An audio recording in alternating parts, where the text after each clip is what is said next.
They threw her into the pit like garbage. Elira Vance hit the stone floor hard, ribs screaming, and the iron grate slammed shut above her head.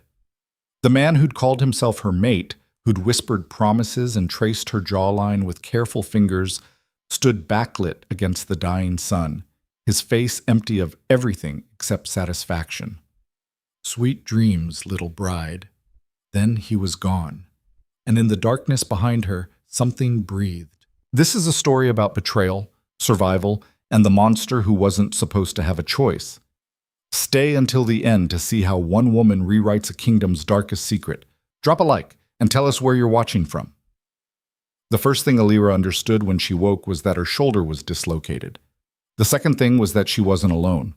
She lay still on the cold stone, trying to control her breathing, trying not to scream. Her left arm hung at a sick angle, useless, throbbing with a pain so bright it made her vision swim. Blood matted her hair where her head had cracked against something sharp on the way down. Her ribs felt like broken glass grinding together with every shallow breath. But none of that mattered, because 20 feet away, pressed against the far wall of whatever hellhole she'd been thrown into, something massive was watching her. Elira didn't move, didn't even blink, just let her eyes adjust slowly to the dark, picking out shapes. The chamber was huge, natural stone walls slick with moisture, a ceiling lost somewhere in the blackness overhead. Pale light filtered down from the grate far above, barely enough to see by. The floor was littered with debris, bones maybe. She didn't let herself look too closely. The creature didn't move either. It was shaped like a man, roughly, tall enough that it would have to duck under most doorways. Broad-shouldered, heavy, with muscle that looked wrong somehow, like it had been stretched and reformed into something that shouldn't exist. Its skin, or fur, or whatever covered it, seemed to absorb the light rather than reflect it. She couldn't make out details, just the outline, just the impression of something powerful and patient and utterly inhuman. And its eyes.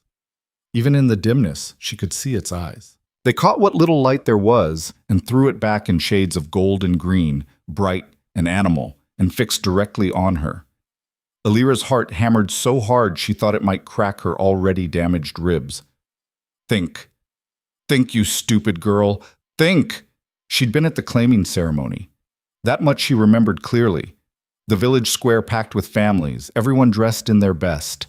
The air sweet with incense and summer flowers. She'd been nervous, sure. 23 and still unclaimed was unusual, but not afraid. Not until Marcus Thane had stepped forward. Marcus, with his easy smile and his lieutenant's insignia, and his hand extended like an offer she'd be insane to refuse. You, he'd said, and the crowd had gasped. Because Marcus was from the capital, because he served in the palace guard, because choosing a village girl, even one with Elira's education and her father's modest standing, was the kind of story people would tell for years. She'd taken his hand. Idiot. The ceremony had been short, the vows traditional. His fingers had been steady on hers, his voice confident, and when he'd smiled at her, there'd been something in his eyes that she'd mistaken for warmth. Afterward, he'd led her away from the celebration, away from her parents' tearful goodbyes and her sister's envious stare. I have something to show you, he'd said. Something beautiful. A surprise. They'd walked to the old keep on the hill. She'd laughed, nervous, asking questions. He'd deflected with charm. And then he'd opened the door at the base of the tower, gestured her forward into darkness, and shoved her hard between the shoulder blades. She'd fallen for what felt like forever. The grate had crashed shut before she'd even stopped rolling. Don't take it personally, Marcus had called down, his voice echoing. You're not special, just convenient. Wrong bloodline, right timing. The beast needs to eat, sweetheart. Be grateful you're serving your kingdom. Then he'd laughed, actually laughed, and walked away. That had been, what, an hour ago? 2? Time felt strange down here, thick and slow, like the air itself was holding its breath. Elira's shoulder sent another spike of agony through her chest, and she bit down on her lip hard enough to taste copper. She needed to move. Needed to get her arm back in joint before shock set in completely. But moving meant drawing attention, and the thing against the wall hadn't so much as twitched since she'd regained consciousness. Why? That was the question that cut through the pain, through the fear, through the part of her brain that was screaming at her to curl up and die quietly. Marcus had thrown her down here to be killed, fed to whatever this thing was. So why was she still breathing? The creature shifted. Elira's breath stopped. It didn't lunge, didn't roar, just moved. A subtle repositioning, weight transferring, head tilting slightly as if considering. The chains attached to its wrists, she could see them now, thick iron links disappearing into the stone, clinked softly. It was chained, but the chains were long enough that it could reach her easily if it wanted to. It hadn't. Elira made a decision. Probably a stupid one, probably the last one she'd ever make. But lying here waiting to die wasn't in her nature, and if she was going to go down, she'd do it on her own terms. She sat up. The movement made her scream. She didn't mean to, but her shoulder shrieked and her ribs ground together, and the sound tore out of her throat before she could stop it. She clutched her useless arm to her chest, gasping, tears streaming down her face. The creature lunged. It was across the space between them in a heartbeat, so fast she didn't even see it move, just suddenly there, looming, massive, its breath hot and rank in her face. She threw up her good arm instinctively, a pathetic defense, and squeezed her eyes shut. Waited for teeth, for claws, for the end. Nothing happened. She cracked one eye open. The creature was crouched in front of her, close enough to touch. Every muscle in its body coiled tight. Its chest heaved. Its hands, clawed, yes, but still shaped like hands, were clenched into fists so tight she could hear knuckles cracking. Its face was inches from hers, and it wasn't attacking. It was shaking. Elira stared. Up close she could see more, could see that beneath the fur and the distortion there was structure, symmetry, a nose, a jaw, a brow, features that might have been handsome once, before whatever had happened to twist them into nightmare shapes. Scars crisscrossed its skin, old and thick, layered over each other like a map of suffering. Its eyes, those gold-green eyes, were fixed on her face, pupils blown wide, and there was something in them that made her breath catch for a completely different reason. Recognition. Not of her specifically, but of what she was. Human, afraid, hurt. The creature made a sound low in its chest, almost a whine, and jerked backward so violently it stumbled, retreated to its corner, pressed against the wall again. Wrapped chains around its own wrists like it was trying to restrain itself further, and stayed there. Elira's mind raced. It had control. It had seen her scream, had reacted on instinct, and then stopped itself. Whatever this thing was, it wasn't mindless. It wasn't just a beast, which meant maybe, just maybe, she could use that. Okay? She whispered. Her voice came out hoarse, shaking. She cleared her throat and tried again. Okay, you're not going to kill me. Not yet. So I need you to stay over there while I do something incredibly painful and probably stupid. The creature's eyes tracked her, but it didn't move. Good enough. Elira braced her back against the wall, grabbed her dislocated arm above the elbow with her good hand, and took 3 deep breaths. Her father had taught her this years ago, after her brother had fallen from a horse. Quick, sharp, rotate and pull. She counted down from 3. On 1, she yanked. The joint popped back into place with a sound like a branch snapping, and Elira screamed again, the world going white at the edges. She tasted bile. Nearly passed out. But when her vision cleared, her arm was hanging correctly again. And though it hurt like hell, the wrongness was gone. She slumped against the stone, panting. Across the room, the creature hadn't moved, but its eyes were still on her, and there was something in its posture, tension, maybe, or concern, that didn't fit the monster Marcus had promised. Thank you, Elira said nonsensically, for not eating me while I did that. No response. Of course not. She let her head fall back against the wall and closed her eyes, just for a moment, just to gather herself. Her body was screaming at her, pain and exhaustion and the early stages of shock all fighting for dominance. She needed water, needed to stop bleeding from the gash on her scalp, needed to figure out where the hell she was and if there was any possible way out of this hole. But first, she needed information.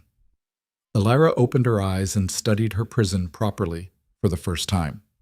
The chamber was circular, maybe 40 feet across. The walls were smooth stone, natural but worn, as if water had once flowed here. The ceiling was lost in darkness, but she could see the grate maybe 30 feet up, iron bars, thick, no visible mechanism for opening from below. The floor sloped gently toward the center, where a drain grate sat, crusted with rust and filth. There were no doors, no tunnels, no exits except straight up. But there were other things. Scratches on the walls, deep gouges that might have been claw marks, dark stains that she really hoped were just rust or mold, and scattered around the perimeter, half hidden in shadow. Bones. Human bones. Elira's stomach turned over. She forced herself to look closer, forced herself to count. At least a dozen skeletons, maybe more, in various states of decay. Some old, picked clean and crumbling. Others newer, still connected, still wearing scraps of fabric that might once have been fine dresses. Brides. The word hit her like cold water. She wasn't the first. Of course she wasn't the first. Marcus had said it himself. The beast needs to eat. This was a system. A pattern. How many women had stood where she stood? How many had taken vows and walked into darkness and never walked out? And how many of them had been as stupid as her, trusting a handsome face and pretty words? Hey! Her voice echoed strangely in the space. The creature's head turned slightly toward her. How many? Elira asked. Her throat was tight. How many of them did you kill? The creature's eyes narrowed. Or maybe that was just the shadows. But it didn't look away. Elira laughed. It came out bitter and half-broken. Right, stupid question. You can't exactly answer, can you? She ran her good hand through her hair, winced when her fingers found the gash. I don't even know if you understand me. Maybe I'm just talking to myself. Maybe that's all that's left to do down here. Talk until I go crazy, or you get hungry enough to finish what Marcus started. The creature growled. It was a low sound, reverberating through the stone, and it made every primitive instinct in Elira's body scream at her to run. But there was nowhere to run to. So she just stared back at it, too tired and hurt and angry to be properly afraid anymore. Was it you? She asked. Did you choose this? Because it doesn't seem like it. Those chains look old, really old. And you're not just wearing them, you're using them to hold yourself back, like you don't trust yourself. The growl cut off abruptly. Elira pressed on, something reckless taking hold. And you didn't attack me. You could have. Should have, probably, if you're what they say you are. But you didn't, so either you're playing with your food or… The creature moved. Not toward her this time, but to the side, dragging its chains across the floor with a grinding scrape. It stopped near one of the walls, near a section covered in those deep gouges she'd noticed earlier. Then it did something that made Elira's heart skip. It pointed. Not at her. At the wall. She struggled to her feet, ignoring the protests from her ribs and her shoulder, and moved closer, carefully, watching the creature the whole time. It backed away as she approached, giving her space, and she realized with a start that it was being deliberate, showing her something. The gouges weren't random. They were letters. Names, carved into the stone in shaking, desperate script, dozens of them, layered over each other, some barely legible. Mara Weston, Lysicon, Sarah Pale. Women's names first and last, each one a life that had ended here. But that wasn't what made Elira's blood run cold. At the top of the wall, separate from the rest, carved in letters 2 inches deep, Kael Draven. She knew that name. Everyone in the kingdom knew that name. Kael Draven had been the crown prince, heir to the throne, beloved by the people, rumored to be kind and just, and everything a good ruler should be. He'd disappeared 10 years ago under mysterious circumstances. Officially, the story was that he'd been killed by raiders. His body never recovered. His younger brother had taken the throne in his place. The realm had mourned him for months. Elira turned slowly to look at the creature. It stared back at her, those 2 bright eyes burning in the darkness, and she saw it clearly for the first time. Saw past the fur and the claws and the monstrous shape. Saw the intelligence, the awareness. The person trapped inside whatever curse or torture had twisted him into this. Oh my God, she breathed. You're him. You're Kael Draven. The creature, Kyle, closed his eyes. Just for a moment. And in that moment, Elira saw pain so deep it made her own injuries feel like nothing. He nodded. Her knees went weak. She sat down hard, not caring about the cold stone or the filth or anything except the horrifying understanding that was crashing over her. This wasn't a monster. This was the rightful king of the realm, cursed and imprisoned and fed a steady stream of victims to keep him docile, to keep him contained, to make sure he never reclaimed what was his. And his brother, the current king, had to know, had to be part of it, had to be the one giving orders to men like Marcus to throw women into this pit like sacrifices to some ancient dark god. They're keeping you here, Elira said slowly, using you, feeding you people so you stay weak, stay trapped, so you never challenge him for the throne. Kyle made a sound that might have been agreement or might have been pure anguish. How long? She asked. He held up both hands, all 10 fingers. Then again. Then again. Then again. 10 years. A decade of darkness and chains and hunger and victims. A decade of being forced to kill, probably, or starve. A decade of holding on to just enough humanity to carve names into walls and hate himself for what he'd become. Elira felt something shift inside her. The fear didn't disappear. She wasn't stupid enough for that. But it changed. Became something sharper. Something useful. Because Marcus had made a mistake. He'd assumed she was like the others. Helpless. Breakable. Someone who would panic and die and become just another set of bones on the floor. But Elira Vance had spent her whole life being underestimated. Too poor for the merchant's daughter who wanted her brother. Too educated for the farmer's son who wanted a simple wife. Too plain for the lord's nephew. Too clever for the soldier. Too stubborn for everyone. She'd been dismissed and overlooked and passed over so many times that she'd learned to see it as armor. To use it. To let people think she was nothing special right up until she proved them catastrophically wrong. And Marcus had just handed her the biggest opportunity of her life. "Listen to me," she said, her voice steady now despite everything. "I don't know if you can still understand speech. I don't know how much of you is left in there. But I'm going to assume you're listening, because if you're not, then I'm already dead anyway, and it doesn't matter." Kael tilted his head. "I'm not going to die down here," Elira continued. "I refuse. I survived my parents' poverty. I survived my sister stealing every boy I ever looked at.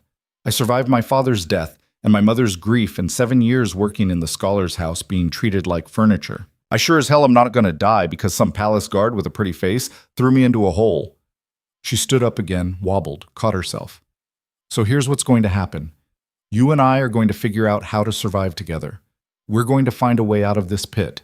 And then we're going to burn down whoever put you here in the first place." She met his eyes, refusing to blink. "Sound good?" For a long moment, nothing happened.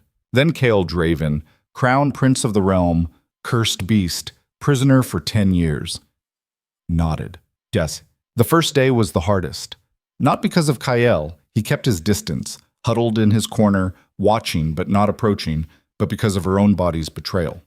Shock set in properly around midday, leaving her shaking and weak. The gash on her head wouldn't stop bleeding. Her ribs made every breath an exercise in controlled agony. Her shoulder, though back in joint, was swelling badly. And she was so thirsty she could barely swallow. Water was the first priority. Elira searched the chamber systematically, staying as far from Kael as she could while still doing a thorough job. The bones she avoided looking at directly. The stains she ignored. But when she found a crack in the far wall, barely visible, where moisture seeped through, she nearly cried with relief. It wasn't much. A trickle, really, but she cupped her hands and caught what she could, drinking greedily. It tasted of minerals and stone and darkness. But it was wet, and it was clean enough not to kill her immediately, and that was good enough. When she finished, she looked up to find Kael watching her intently. "Do you need some?" she asked, before remembering how stupid the question was. He was chained. He couldn't reach the crack. But he nodded anyway. Elira hesitated. Every survival instinct told her to stay away from him. Keep distance. Don't get close to the thing with claws and teeth and a decade of reasons to hate humanity. But he'd nodded when she asked if he understood her. He'd shown her the names. He'd held himself back when he could have torn her apart. And if they were going to survive this together, she needed to start acting like it. She found a piece of broken stone that was relatively clean and hollow enough to hold liquid, filled it carefully at the crack, carried it across the chamber, her heart hammering with every step. Kael watched her approach with something that might have been surprise.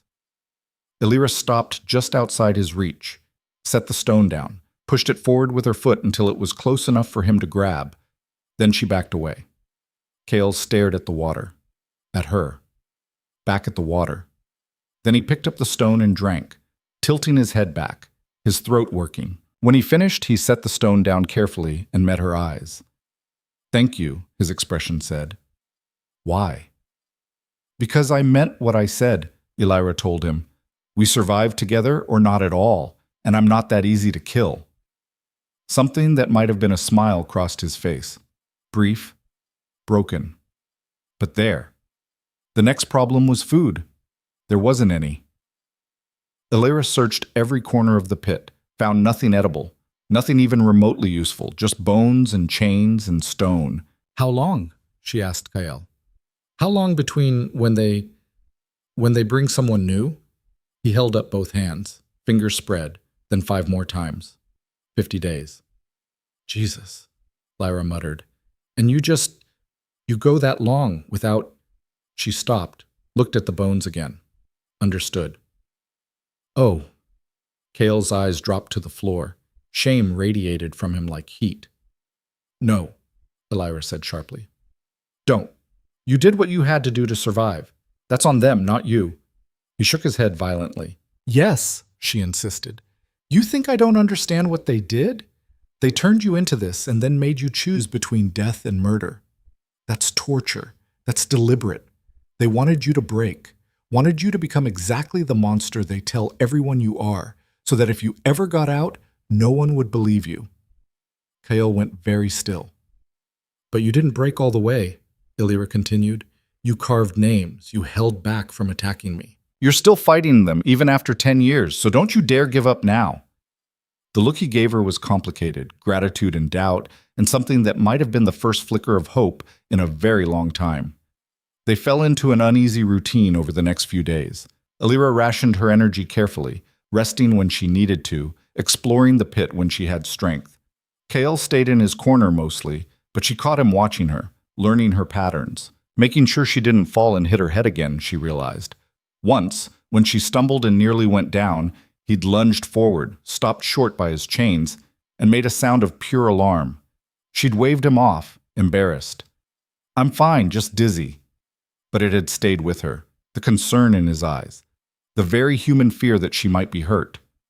On the 4th day, she found something interesting, tucked behind a pile of bones in the far corner, partially hidden by shadows. A piece of fabric, old, rotting, but still intact enough to make out embroidery. She pulled it free carefully. It was a banner, royal purple, with gold thread forming a crest she recognized from history lessons. The old royal seal from before the current king's time. "This is yours," she said, holding it up so Kale could see. He flinched. "Where did it come from?" He gestured upward. "The grate. Someone had thrown it down. A message, maybe. A reminder of everything he'd lost. Cruelty for its own sake." Elira felt rage burn through her, hot and clean. "We're getting out of here," she said. "I don't care how long it takes. I don't care what we have to do. But I swear to you, Kale Draven, we are getting out, and we are making them pay for this." He looked at her like she was insane. She probably was. But she was also absolutely serious. On the 7th day, something changed. Elira was dozing, fitfully, the way she'd learned to, always half aware, when Kyle made a sound. Not a growl, not a whine. Something else. Urgent. She snapped awake, adrenaline flooding her system, and found him pressed against the wall, staring upward. Following his gaze, she saw it. Movement at the grate, shadows, voices. Someone was coming. "No," Elira whispered. "It's too soon. It hasn't been 50 days. The grate groaned open. Something fell through the darkness, limp and silent, and hit the floor with a sickening crack. A body. No, not a body. A person. A girl, maybe 16, dressed in white lace now stained with dirt and blood. She didn't move. Didn't make a sound. "Please," a voice called down from above. Young, male, shaking. "Please don't be dead, please." "She's not your concern anymore," another voice cut in. Harder, older, familiar. Marcus. Elira's blood went cold. But sir, she's my sister. And now she's the beast's dinner. That's what happens when bloodlines get too close to the throne. Be grateful we didn't throw you down too, boy. Now move. The grate slammed shut. Footsteps faded. Silence. Elira stared at the crumpled figure on the floor. The girl wasn't moving. Might already be dead from the fall, the same way Elira nearly had been. And Kale was shaking, his whole body trembling, chains rattling, breath coming in ragged gasps. He pressed himself harder against the wall, as far from the girl as his bonds would allow, and the sound coming from his chest was almost a sob. He doesn't want to hurt her, Elira realized. He's trying so hard not to. She moved without thinking, crossed the space between them and dropped to her knees beside the girl, pressed her fingers to the pale throat, searching for a pulse. There. Faint, but there. She's alive, Elira called. Kyle, she's alive. Stay back. I've got her. But even as she said it, she knew the truth. The girl was dying. Her skull had cracked against the stone. Elira could feel the depression, the wetness, internal bleeding, almost certainly. Maybe minutes left, maybe less. And when she died, Kyle would smell it, would fight himself, might lose. Unless...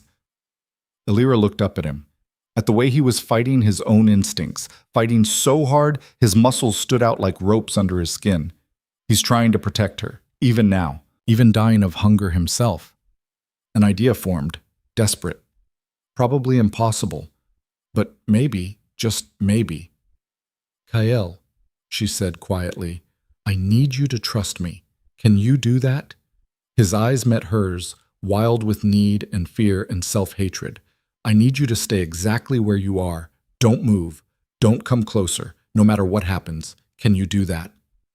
For a long moment, she thought he couldn't respond. Then he nodded. Once. Sharp. Elira turned back to the girl, smoothed her hair back from her face. She was pretty. Soft features, blonde curls, the kind of girl who'd probably been pampered her whole life until someone decided her bloodline was inconvenient. I'm sorry, Elira whispered. I'm so sorry this happened to you. The girl's eyes fluttered open, blue, unfocused. Am I dead? She breathed. No, not yet. The beast won't hurt you, Elira said firmly. I promise. He's not what they told you. The girl's breath rattled. My brother tried to stop them. I heard him. Tell him... She coughed. Blood flecked her lips. Tell him I don't blame... She stopped. Went still. And Elira Vance, village girl, nobody, survivor, made a choice. She stood, walked directly to Kyle, stopped right in front of him, so close she could feel the heat radiating off his body. He stared at her, not understanding. You're not a monster, she said. You're a man who's been tortured and starved and forced into impossible choices, and I'm about to prove it. Then she reached out and placed her hand flat against his chest. Kyle froze. Beneath her palm, his heart hammered like a war drum. His breathing stopped. Every muscle locked. You could kill me right now, Elira said softly. You could tear me apart. You're stronger than me, faster. I'm hurt and weak and you're desperate. But you won't. Because you're still you. Still Kyle Draven. Still the prince who carved names into walls and held himself back and chose suffering over surrender. His eyes were so wide she could see white all around the gold green.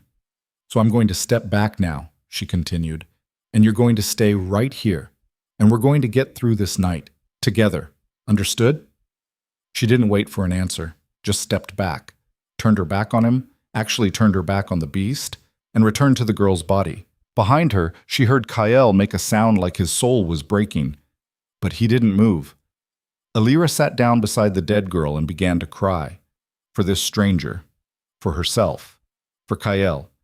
For all the women whose names were carved into stone and all the ones who would come after if she failed. And somewhere in the darkness above them, the kingdom went on, oblivious. The girl's brother came back 3 days later. Elira heard him before she saw him, boots scraping against stone somewhere above. Then a voice calling down, cracked and desperate. Lissa? Lissa, please. If you can hear me. She looked up at the grate. The boy was maybe 18, pressed against the bars, his face pale in the dim light filtering down. Marcus stood behind him, arms crossed, looking bored. "She's dead," Elira called up. Her voice echoed strangely. "I'm sorry, she died from the fall." The boy made a sound like he'd been punched. Who are you?" "Another bride, another sacrifice. Does it matter?" "Thomas."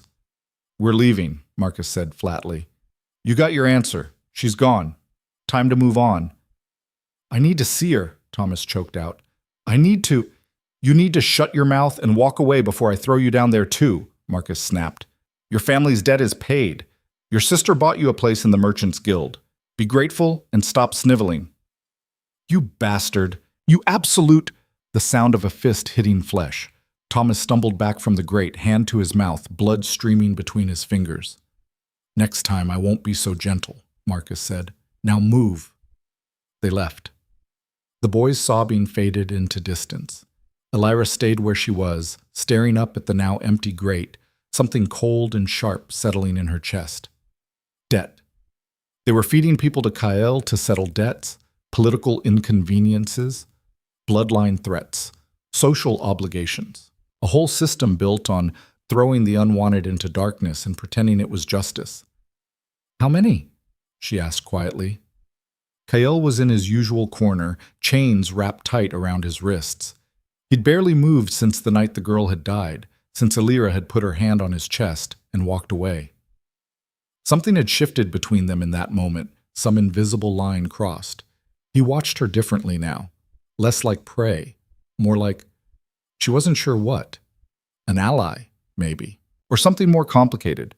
He held up his hands, started counting on his clawed fingers. 1, 2, 3, kept going. Lost track somewhere around 40, and made a gesture that encompassed everything, everyone, too many to count. "They've been doing this the whole time," Elira said. It wasn't a question. 10 years of brides and inconvenient people and anyone who got too close to the truth. All of them thrown down here. All of them.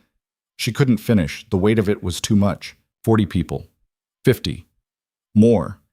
Each one a life ended. Each one a name that should have been carved into stone. "Did you—" She stopped. Started again. "The names on the wall. You didn't carve all of them, did you?" Kael shook his head, pointed to the wall, then to himself, then made a gesture like writing. Some of them, the ones he could, the ones who lived long enough for him to learn their names before hunger made him into what they wanted him to be. Elira felt sick. She'd been managing the girl's body as best she could, moving it to the far side of the pit, covering it with scraps of fabric, trying to give it some dignity. But it was starting to smell, starting to decay. And she could see the way Kyle's nostrils flared when the wind shifted, the way his pupils dilated, the way he had to physically restrain himself.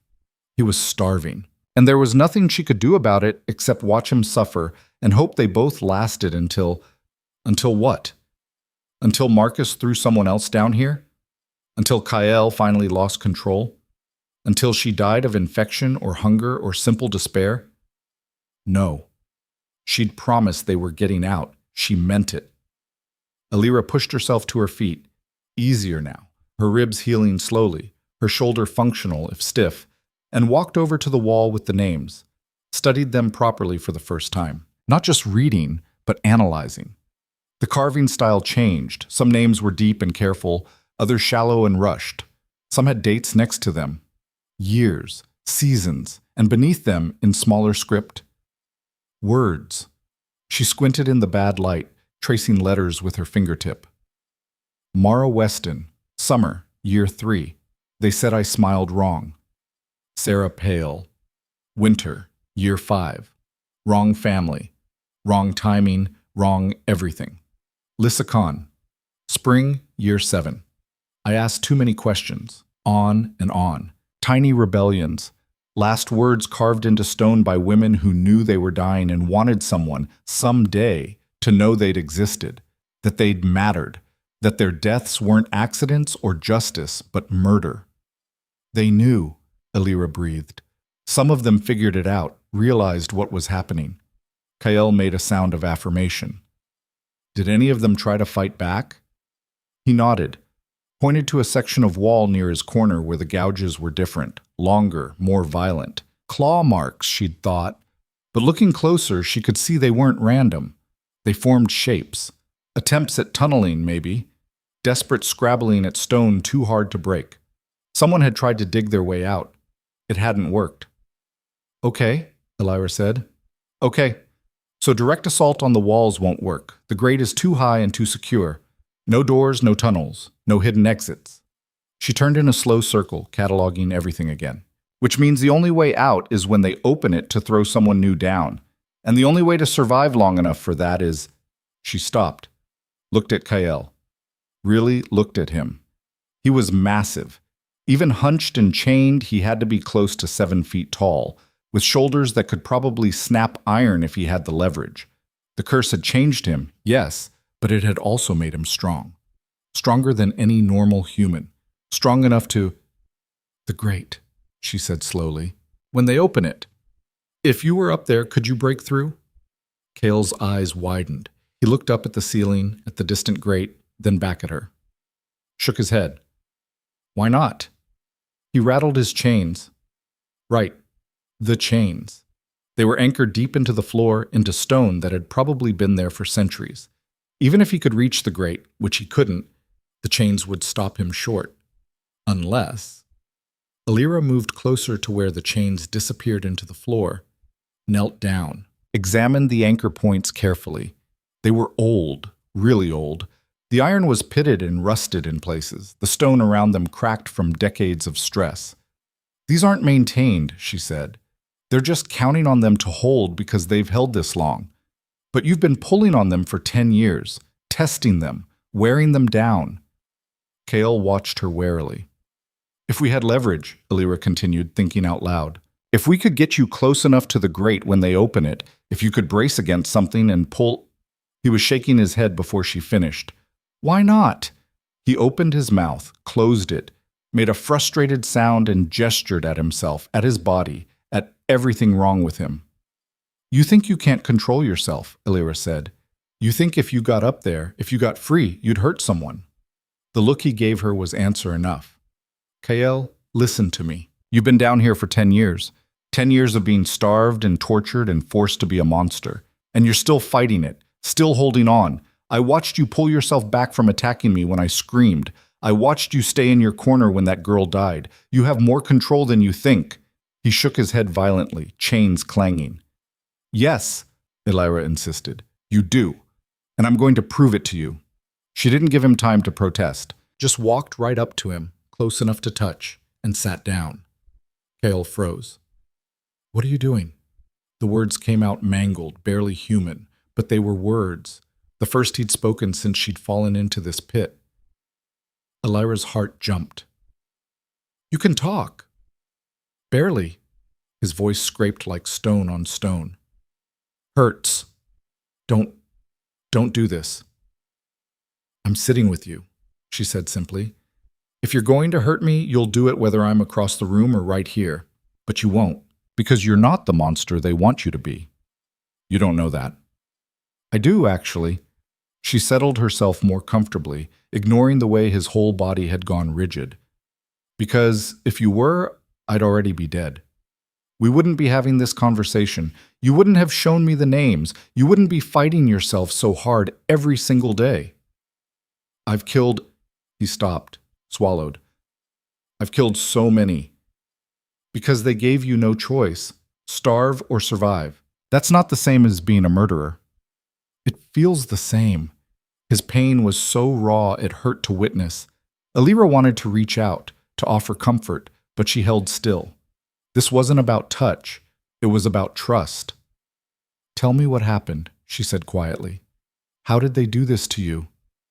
For a long moment, she thought he wouldn't answer. Then, my brother. The words came slowly, forced. Royce, he wanted the throne.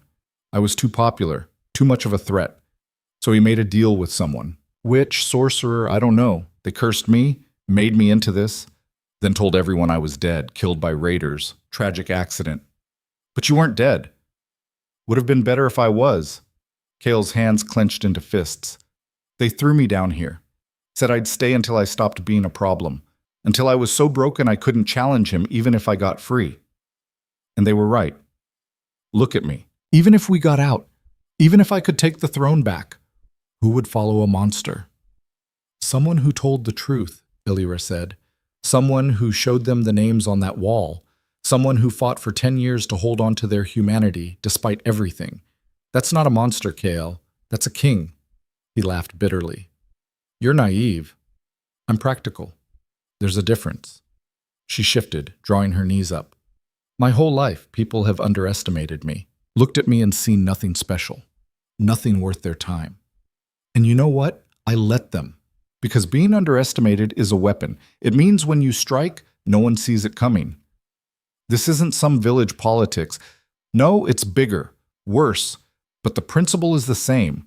They think you're broken. They think I'm already dead. They think they've won. That's their mistake. Kyle studied her face like he was trying to solve a puzzle. Why are you doing this? Because I'm angry, Elira said honestly. Because they threw me away like garbage, and I'm petty enough to want revenge. Because there are 40-some bodies down here that deserve justice. Because your brother is sitting on a stolen throne and someone needs to knock him off it. Take your pick. You're insane.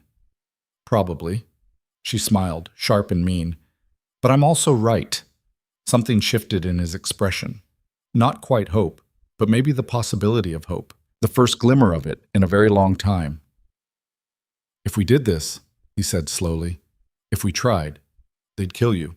Soon as they realized you weren't broken, they'd throw you down again or find some other way to get rid of you. Then we better not fail. Elira, I mean it. I didn't survive this long just to give up now, and neither did you. She met his eyes, held them. So are you with me or not? The silence stretched between them, thick with possibility and danger, and the weight of a decision that could doom them both. Then Kale Draven, cursed prince, prisoner, almost monster, said, yes. They planned in whispers over the next few days. The biggest problem was the chains. Kale could pull, could strain against them, but the anchor points held.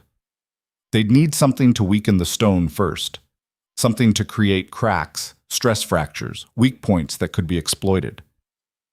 The bones, Elira said finally. Some of them are thick enough, long enough. We could use them as levers. Kale looked nauseated. Those are people. Those are tools now. And the people they used to be would probably be thrilled to help bring down the system that killed them. She was already moving toward the nearest skeleton, trying not to think too hard about what she was doing. I'm sorry, she muttered to the bones, but we need this. She selected a femur, thick, solid, still intact, and carried it back to Kyle's corner. Together, they worked it into the crack beside one of the anchor points, using Kyle's strength to lever it, to widen the fracture bit by bit. It was slow work, exhausting. Her hands blistered. Kyle's breathing grew ragged with effort, but slowly, incrementally, the stone began to give. It's working, Elira breathed. Not fast enough.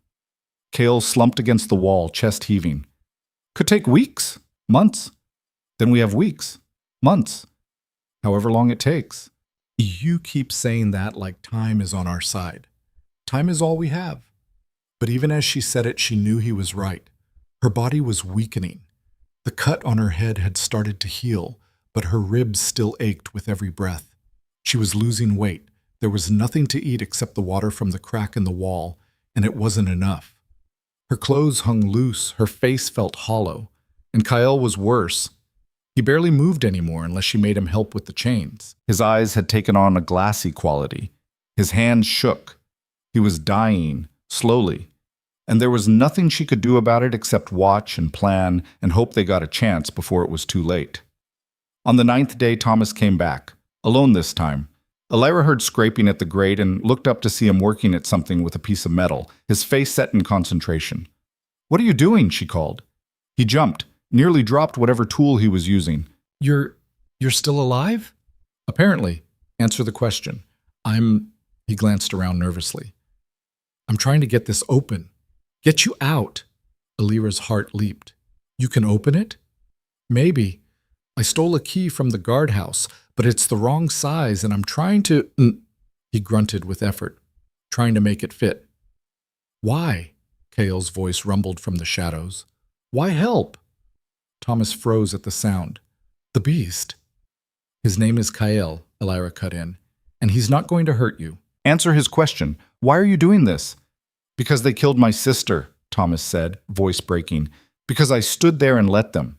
Because Marcus said it was necessary, said it was tradition, said the realm needed it, and I believed him. I believed all of it, and now Lissa is dead, and I can't. So you're trying to fix it, Elira said. Not unkindly. I'm trying to do something. He was crying now, tears dripping down onto the iron bars. Even if it's too late, even if it doesn't matter. It matters, Elira told him. Keep working on that lock. He did. For 20 minutes he worked, muttering curses, metal scraping on metal. Elira watched, hardly daring to breathe. This was it. This was their chance. If he could open the grate. The key snapped. The sound was small, final. Thomas stared at the broken pieces in his hand, then at the still-locked grate, and made a sound of pure despair. No, I almost had it. Thomas. Elira kept her voice level. Listen to me. Do you have access to other keys, other tools? Maybe. The guard's chain shift at midnight. If I could get into the armory, then go. Come back when you can. We'll be here.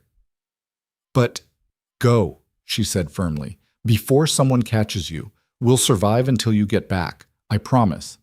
He hesitated, then nodded and disappeared. Elira sagged against the wall. That was stupid, Kael said. What was? Promising we'd survive. You can't know that. I can hope it. Hope doesn't keep you alive.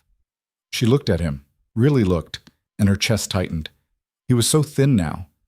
The fur that covered him seemed duller. His eyes were sunken. How long? She asked quietly. How long can you last? Does it matter? Yes. He closed his eyes. Days. Maybe a week.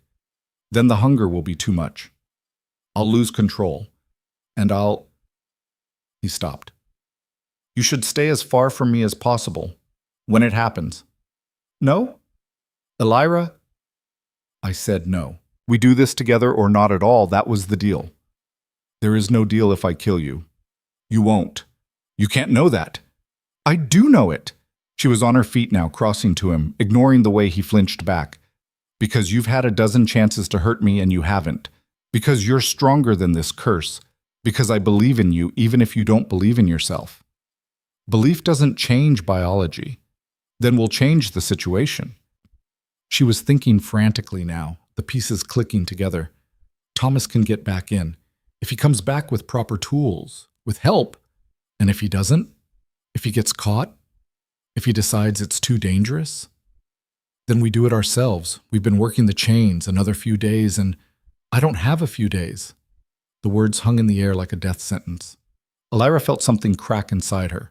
Not break, but crack. A fissure letting through something dangerous and desperate and entirely reckless. Fine, she said. Then we accelerate the timeline. How? She looked up at the grate, at the 30 feet of empty air between them and freedom, at the chains anchoring Kael to the floor, at the bones scattered around the pit, at every impossible obstacle standing between them and survival. And she made a choice that was probably going to get them both killed. We give them what they want, she said. We make them think you've finally broken, that I'm dead or dying. We make them careless, and when they open that grate to check, I won't be able to control myself, Kael finished. If they think I've broken, if they come down here, the hunger will give you strength, raw, animal strength, enough to break those chains if you're pulling hard enough, if you have a reason to pull. What reason? Elira took a breath, let it out slowly. Me. His eyes went wide. No. Yes. We stage it. Make it look like you've attacked me, like I'm dying. They'll come to confirm the kill, to throw down the next body. And when they're close, I won't be able to stop, Kael said desperately. If I let myself go that far, if I give in to the hunger even for a second, you'll stop, Elira said, with more confidence than she felt. Because you're Kael Draven. Because you held on for 10 years. Because when it matters most, you'll choose the man over the monster. That's insane. That's survival. She crouched down in front of him, making him meet her eyes. Do you trust me? That's not the question. Do you trust me? The silence stretched. Kael's jaw worked. His hands clenched and unclenched. Finally, yes. Then here's what we're going to do. They spent the rest of the day preparing. First, they finished weakening the anchor points on Kael's chains, worked the bone lever until the cracks in the stone had spread, until Elira could feel the anchor shift minutely when Kael pulled. Not broken, but close. So close. It needs one more thing, Kael muttered, examining their work. One more stress point, and it'll give. We'll provide that stress point, Elira said, when the time comes. Next, they staged the scene. This was the hardest part, making it look real enough to fool Marcus and whoever else might come to check. Elira took one of the rotting pieces of fabric and tore it, smeared it with dirt, wrapped it around her torso to look like bandages, found a sharp stone and reopened the half-healed cut on her head, let the blood run down her face. Kael watched with growing horror. Stop. You don't need to… Yes, I do. It has to look real. She positioned herself near the center of the pit, where she'd be visible from above, and practiced lying still. Practiced shallow breathing, practiced looking dead. This is wrong, Kael said hoarsely. This is necessary. If something goes wrong, it won't. You can't know that. Kael. She sat up, fixed him with a look. I need you to do something for me. What? I need you to roar, scream, make noise like you finally lost control. Can you do that? He stared at her. You want me to pretend to be the monster they think I am. I want you to use their assumptions against them. Yes. And if they don't come, if they just lock the grate and leave you, they'll come. Marcus is too controlling. He'll want to see it himself. To confirm the beast finally did what it was supposed to do. She smiled grimly. Men like him always need to see the proof. Kael was silent for a long time. Then, when this goes wrong, it won't. Oh, when it does, he continued, I want you to know something. What? You're the first person in 10 years to treat me like I'm human, to see past this. He gestured at himself, to believe I could be more than what they made me. That matters.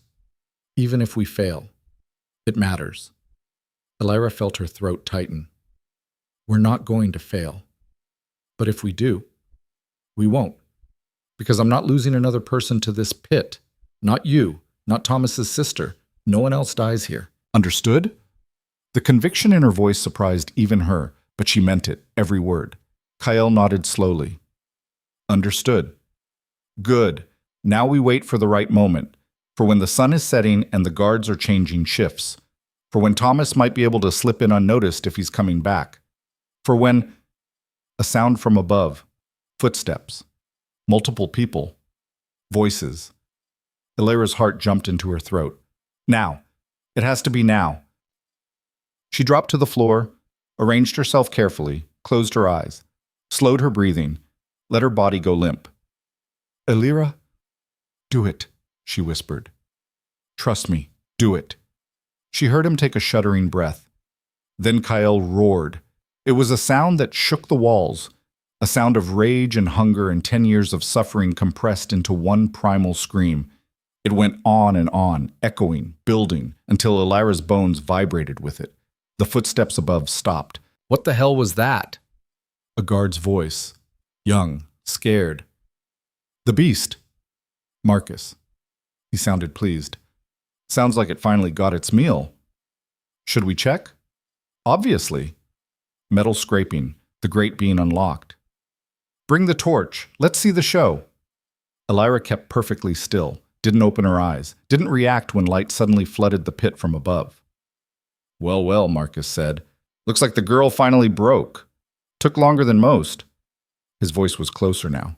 He'd climbed down part way, was standing on some kind of ladder or platform. Still alive, beast? Still enjoying your dinner? Kael growled, low, threatening, playing his part perfectly. Good.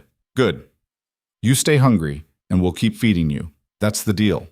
That's always been the deal. Marcus laughed. See, boy? This is what happens to women who… He stopped. Elira cracked one eye open just barely, just enough to see through her lashes. Thomas was at the top of the grate, and he wasn't alone. He had two other boys with him, both carrying tools, both looking terrified but determined. Marcus hadn't noticed yet, was too busy gloating. "Now," Thomas whispered. The boys moved, fast. One grabbed the ladder Marcus was standing on and yanked. Marcus yelped, lost his balance, grabbed for the edge of the grate, and missed. He fell, hit the floor hard 10 feet from where Elira lay, and Kael exploded into motion. The chains snapped, not cleanly, but enough. The anchor points finally giving under the force of his full strength unleashed. He was across the space in a heartbeat, landing on Marcus like a storm, claws out, teeth bared. Marcus screamed, "Don't kill him!"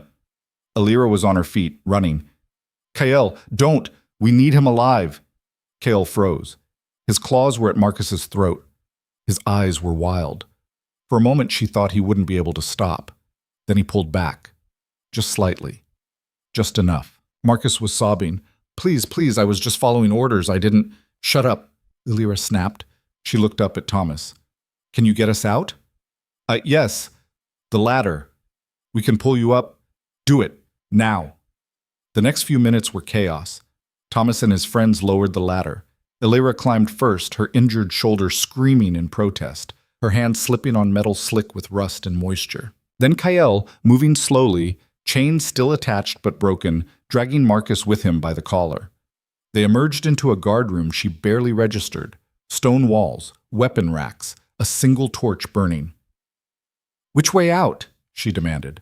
Thomas pointed. "Through there, but the main gate will be—" "We're not going through the main gate," Elira turned to Kael. "Can you run?" He nodded. Marcus dangled from his grip like a rag doll. "Then run." They ran. Basar. End of part 2. Word count, 5,246 words. I need to continue with more content to reach the 8,000 to 8,500 word target. Let me continue. They made it 3 corridors before the alarm bells started ringing. The sound was deafening, bronze clanging against bronze, echoing off stone walls, designed to wake the dead and alert every guard in the keep. Elira's heart hammered as she ran, Thomas and his friends ahead of her, Kael behind still dragging Marcus. "Left!" Thomas shouted. "Through the kitchens!" They burst through a doorway into a huge room filled with cooking fires and hanging pots, and 3 very startled servants who took one look at Kael and started screaming. "Sorry!" Elira yelled as they crashed through. "Emergency! Not here to hurt anyone!" One of the servants, an older woman with flour in her hair, stared at them for a frozen moment, then deliberately stepped aside and pointed to a door on the far side. "Servant's entrance leads to the lower courtyard." "Thank you," Elira gasped. They were through the door and down a narrow spiral staircase before the woman could respond. The stairs seemed to go on forever, tight and dark, Elira's lungs burning, her legs shaking. Behind her she could hear Kael's ragged breathing, the scrape of chains on stone. "Almost there," Thomas panted. "Just a little." They exploded out into cold night air. The lower courtyard was small, surrounded by high walls, lit by a single lantern. Empty except for a supply cart and some barrels. And directly ahead, a gate. Not the main gate. A small one meant for deliveries, with a simple lock and no guards visible. "I paid the watch to look the other way," Thomas said quickly. "Told them I was smuggling wine for my father. We have maybe 5 minutes before—" Footsteps, shouting, getting closer. "Move!" Elira shoved at the gate. It was locked, but the lock was cheap, rusted. "Kael!" He understood immediately, dropped Marcus in a heap, grabbed the gate with both hands, and pulled. The metal shrieked, bent. The lock snapped. The gate swung open. "Go, go, go!" Thomas was herding his friends through. "Into the forest! They won't follow far in the dark!" Elira grabbed Marcus by the collar before he could try to run. "Oh no, you're coming with us. Insurance. You can't. The king will have bigger problems when we're done with him." She shoved Marcus toward the gate. "Move." They ran into darkness. The forest beyond the keep was old growth, thick trees, heavy undergrowth, paths that wound and twisted and disappeared. Thomas led them deeper, moving with the confidence of someone who'd grown up here, who knew every trail and shortcut. Behind them, the bells continued to ring. Torches appeared on the walls, voices shouted orders. But no one followed into the trees. They ran for what felt like hours, but was probably only 20 minutes before Thomas finally stopped in a small clearing, everyone gasping for breath. "This is far enough for now," he panted. "They won't search seriously until dawn. Too dangerous in the dark." Elira collapsed against a tree trunk, her whole body shaking with exhaustion and adrenaline. They'd done it. They'd actually done it. They were out. She looked at Kyle. He dropped to his knees in the center of the clearing, still chained, still twisted, but his head was tilted back and he was breathing in the night air like it was the first real breath he'd taken in a decade. "Kyle," she said softly. He looked at her, and in his eyes, she saw something she hadn't seen before. Freedom. Not complete, not perfect, but the beginning of it. "We did it," she said. "We're not safe yet," Kyle said, but his voice was different, stronger, more human. "No, but we're out. We're alive. That's something." Thomas was staring at Kyle with a mix of fear and awe. You're really the Crown Prince?" "Was," Kyle corrected roughly. "I'm not sure what I am now." "You're the rightful king," Elira said firmly, "and we're going to prove it." "How? Look at me. I'm a monster. No one will." "Then we'll make them see past the monster." She stood up, wincing at the protest from her ribs. "Marcus, get up." Marcus had been trying to edge away during the confusion. He froze at her voice. "You're going to tell us everything," Elira continued.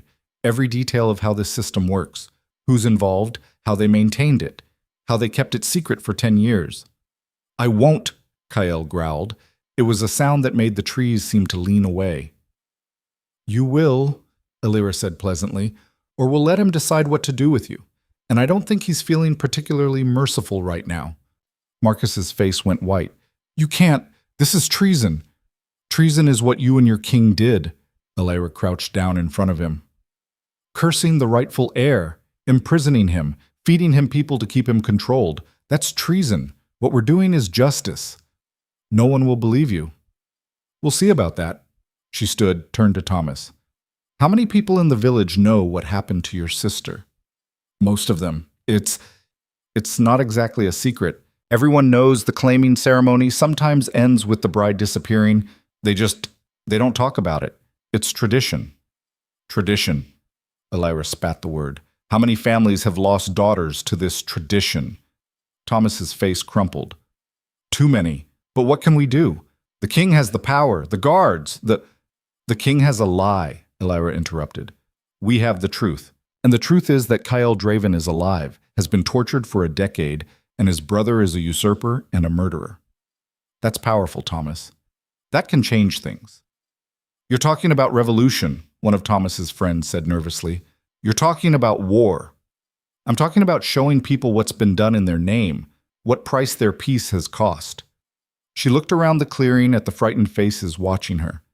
"I know it's scary. I know it seems impossible, but we've already done the impossible just by getting here, and we're not stopping now." "What's your plan?" Kyle asked quietly. Elira turned to him. "We find allies, we gather proof, we break the curse if we can, and we take back your kingdom." "That's not a plan. That's a wish list." "Then we better start checking things off." She smiled, sharp and fierce. "First step, we need to get those chains off you. Thomas, do you know a blacksmith, someone we can trust?" "Maybe. Old Henrik in the village might, but he's loyal to the crown." "Everyone's loyal until they learn the truth. We'll convince him." She looked at Marcus. "And you're going to help us. Because if you don't, if you try to run or warn anyone or slow us down, well, 10 years is a long time to hold a grudge. And Kyle here has earned the right to be angry." Marcus swallowed hard. "What do you want to know?" "Everything," Elira said, "starting with how they cursed him in the first place. Because if we're going to break it, we need to understand it." Marcus hesitated. Then, under the weight of Kyle's stare and Elira's determination and the knowledge that he had no allies here, no escape, he started talking. And as he spoke, as the pieces fell into place, as the full scope of the conspiracy became clear, Elira realized they'd only scratched the surface. This wasn't just about one cursed prince and a stolen throne. This was about a system, a power structure built on sacrifice and silence. And breaking it was going to require more than just escaping a pit. It was going to require burning the whole thing down. She looked at Kyle, at Thomas, at the frightened boys who'd helped them escape. "Are you ready for this?" she asked. Kyle met her eyes, and despite everything, despite the curse, despite the chains, despite 10 years of suffering, he smiled. "I'm ready." And in that moment, Elira knew they were going to win, not because it would be easy, not because they were strong enough or smart enough or had enough allies, but because they had something the king didn't. They had nothing left to lose. Marcus talked for 3 hours straight, and with every word, Elira's understanding of the corruption deepened. The curse wasn't just magic. It was a contract, a binding written in blood and witnessed by 3 conspirators: King Royce, the court sorcerer Malwyn, and the high priestess Ceres. They'd used Kyle's own blood, taken while he slept, and bound him to the pit with chains forged specifically to suppress his will. The transformation into beast form was meant to be permanent, irreversible, a punishment that would last until he forgot he'd ever been human. But they'd underestimated him. "The curse requires annual renewal," Marcus said, voice hoarse from talking. "Every year on the winter solstice, they perform the ritual again, strengthen the bonds, make sure he can't break free." "When's the next solstice?" Elira demanded. 3 weeks. Kyle's head snapped up. 3 weeks? "If we can disrupt the ritual," Marcus continued quickly, "the curse weakens significantly. Not broken, but manageable. He might be able to control the transformation, shift between forms." "Might," Ko repeated bitterly. "It's better than nothing," Elira said. She was pacing now, mind racing. 3 weeks. We need allies, we need proof, and we need to get into that ritual chamber." "You're insane," Marcus said. "The ritual happens in the heart of the palace, in the king's private sanctum. There's no way you can—" "We'll find a way." Elira stopped pacing, fixed him with a hard stare. "You're going to help us. You know the guard rotations, the palace layout, the weaknesses." "I'm not betraying the king." "You already did," Thomas said quietly. "The moment you told us about the curse, the moment you didn't scream for help when we dragged you into these woods. You're in this now, whether you like it or not." Marcus's face twisted. "You don't understand what he'll do if he finds out. What he's capable of—" "I spent 10 years in a pit being fed people," Kyle growled. "I know exactly what he's capable of." The clearing fell silent. Elira broke it. "Here's what's going to happen. Thomas, you and your friends go back to the village. Quietly, carefully. Start spreading the word that the Crown Prince is alive. Don't be obvious about it. Just plant seeds, questions, doubts." "They'll think we're crazy," one of Thomas's friends said. "Good. Let them. Crazy people are easy to dismiss until they're proven right." She turned to Kyle. "We need to get you somewhere safe. Somewhere you can rest, recover, figure out how much control you have over the curse now that you're out of the pit." "I don't have control, Kyle said flatly. "I can feel it. The hunger, the beast. It's always there, waiting. Then we manage it. We learn its patterns. We work with it instead of against it." She softened her voice slightly. "You held on for 10 years in the worst possible conditions. You can hold on for 3 more weeks in better ones. You're asking me to trust something that's killed dozens of people. I'm asking you to trust yourself." Kale looked away, jaw clenched, but he didn't argue further. "There's a problem," Marcus said. When everyone looked at him, he gestured at Kyle. "He's 7 feet tall, covered in fur, and trailing broken chains. Even in the dark, he's not exactly inconspicuous. The second someone sees him, the entire countryside will know. The king will send hunters, soldiers. It'll be a massacre." "Then we don't let anyone see him," Elira said. "There are old roads through these forests, abandoned places. We keep moving, stay ahead of the search parties. For 3 weeks? If that's what it takes." Thomas cleared his throat. There might be another option. My uncle has a hunting lodge, deep in the northern woods, about 2 days' travel from here. No one uses it this time of year. It's isolated, hidden." "Your uncle is loyal to the crown," one of his friends said nervously. "My uncle is loyal to gold," Thomas corrected. And he hated the claiming ceremony. Lost a cousin to it years ago. If I explain what's happening... No! Elira shook her head. The fewer people who know details, the better. Can you get us into the lodge without him knowing? Maybe. He keeps a spare key in the village. I could... Thomas stopped. Swallowed hard. I could steal it. Good. Do that. Elira looked around at the assembled faces. Everyone clear on the plan? Silence. Then nods. Uncertain, frightened, but there. One more thing, Kael said. His voice was rough, difficult. If I lose control, if the beast takes over and I can't stop it, you run. All of you. Don't try to save me. Don't try to fight me. Just run. That's not going to happen, Elira said. If it does, it won't, because I won't let it. She met his eyes, held them. We're in this together, all the way. So stop planning for failure and start planning for success. Something flickered in Kael's expression. Not quite hope, but close. They broke camp as the first gray light of dawn started filtering through the trees. Thomas and his friends headed back toward the village, taking Marcus with them, bound and gagged, to be hidden in Thomas's cellar until they needed him again. Elira and Kael went north, moving through the densest parts of the forest where the canopy blocked out the sky and the undergrowth made every step difficult. Kael moved differently out here than he had in the pit. More fluid, more animal.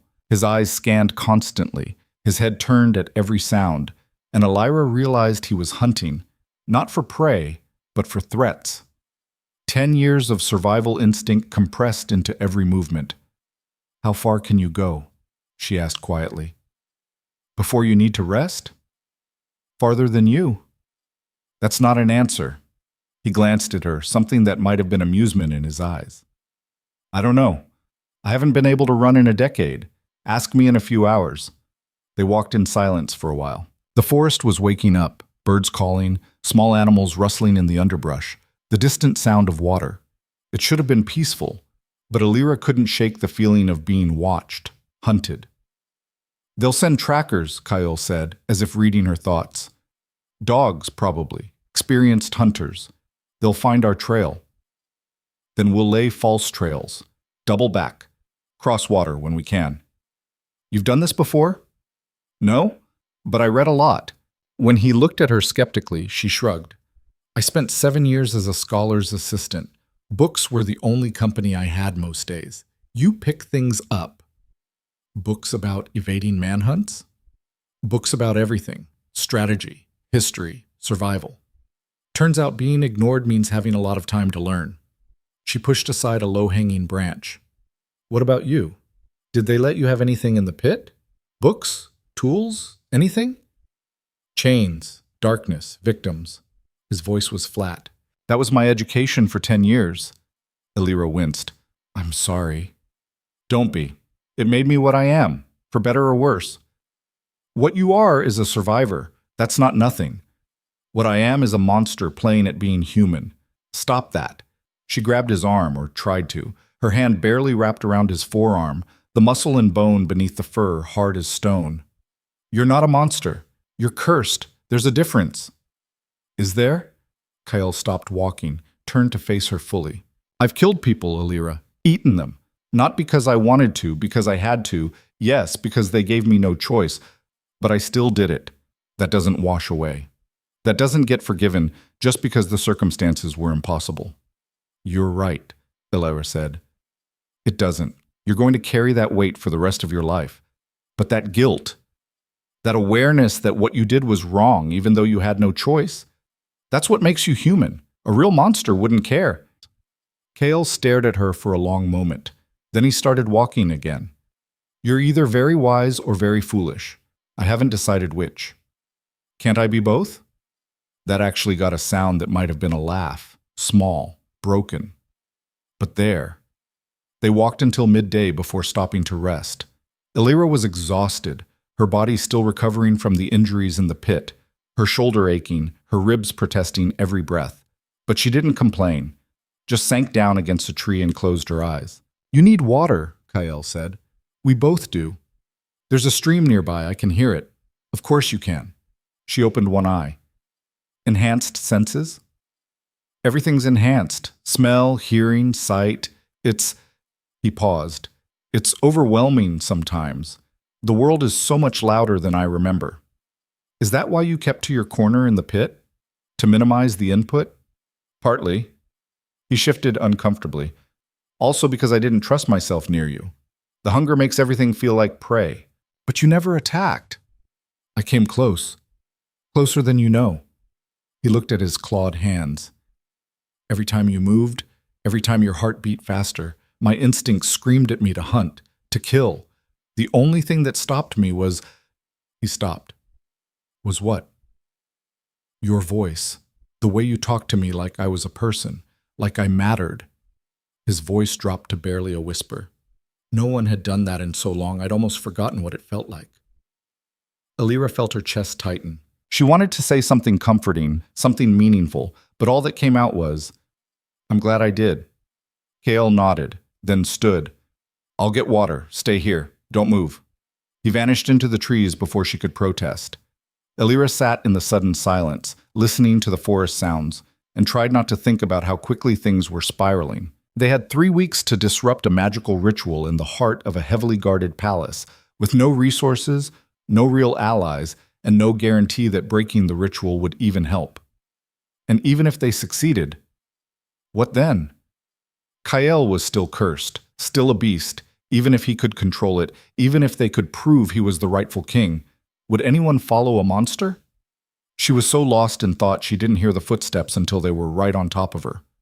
Well, what do we have here? Elira's head snapped up. 3 men stood at the edge of the clearing, dressed in leather and mail, swords at their hips. Hunters. Or worse, royal guards. She scrambled to her feet, wincing as her ribs protested. I'm just a traveler, lost. I didn't realize this was private land. Save it. The lead guard, older, scarred, with cold eyes, stepped forward. We're looking for an escaped prisoner, a woman.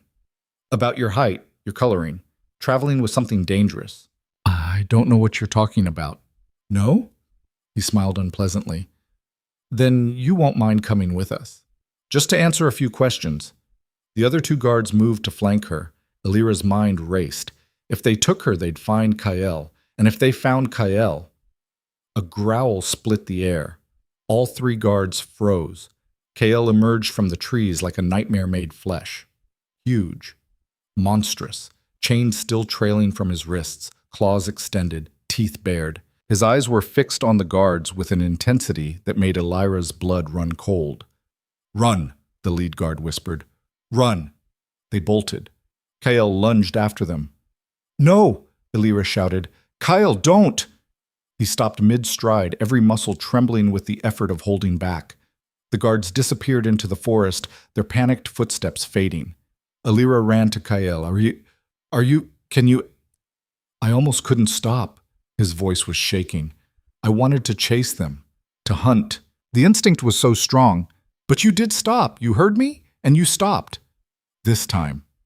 He turned to look at her, and his eyes were wild. What about next time? What if next time I can't? Then I'll figure something out. I always do. This isn't a game, Elira. This isn't something you can outwit or outplan. This is biology. Curse, magic, things you can't control. I don't need to control them. I just need to trust that you can. She grabbed his arm again, made him look at her. You're stronger than this curse, stronger than the beast. You proved that just now. I proved I got lucky. No. You proved you're still fighting. And as long as you're fighting, we have a chance. Kael closed his eyes, took a long, shaking breath. Those guards, they'll report back. Tell them where we are. There'll be more coming. Then we move. Now. Fast. She looked around, orienting herself. Which direction to the lodge? Northeast. But it's 2 days away and we just lost our head start. Then we better run. They ran. The next day and a half blurred together into an exhausting gauntlet of fear and adrenaline. They moved through the densest parts of the forest, avoiding roads, doubling back on their trail, crossing streams to throw off any tracking dogs. Twice more they heard search parties, voices calling, dogs barking, the tramp of many feet. Each time they hid, pressed into the undergrowth or up in the branches of massive trees, barely breathing as the hunters passed. Kael's control was slipping. Elira could see it. The longer they went without food, without rest, the more the beast dominated. His movements became more predatory, his speech rougher, more difficult. Once, when a rabbit bolted across their path, he'd lunged after it before catching himself, but not before the hunger in his eyes had made Elira's skin prickle with instinctive fear. "We need to get you food," she said when they stopped for the night, holed up in a cave barely large enough for both of them.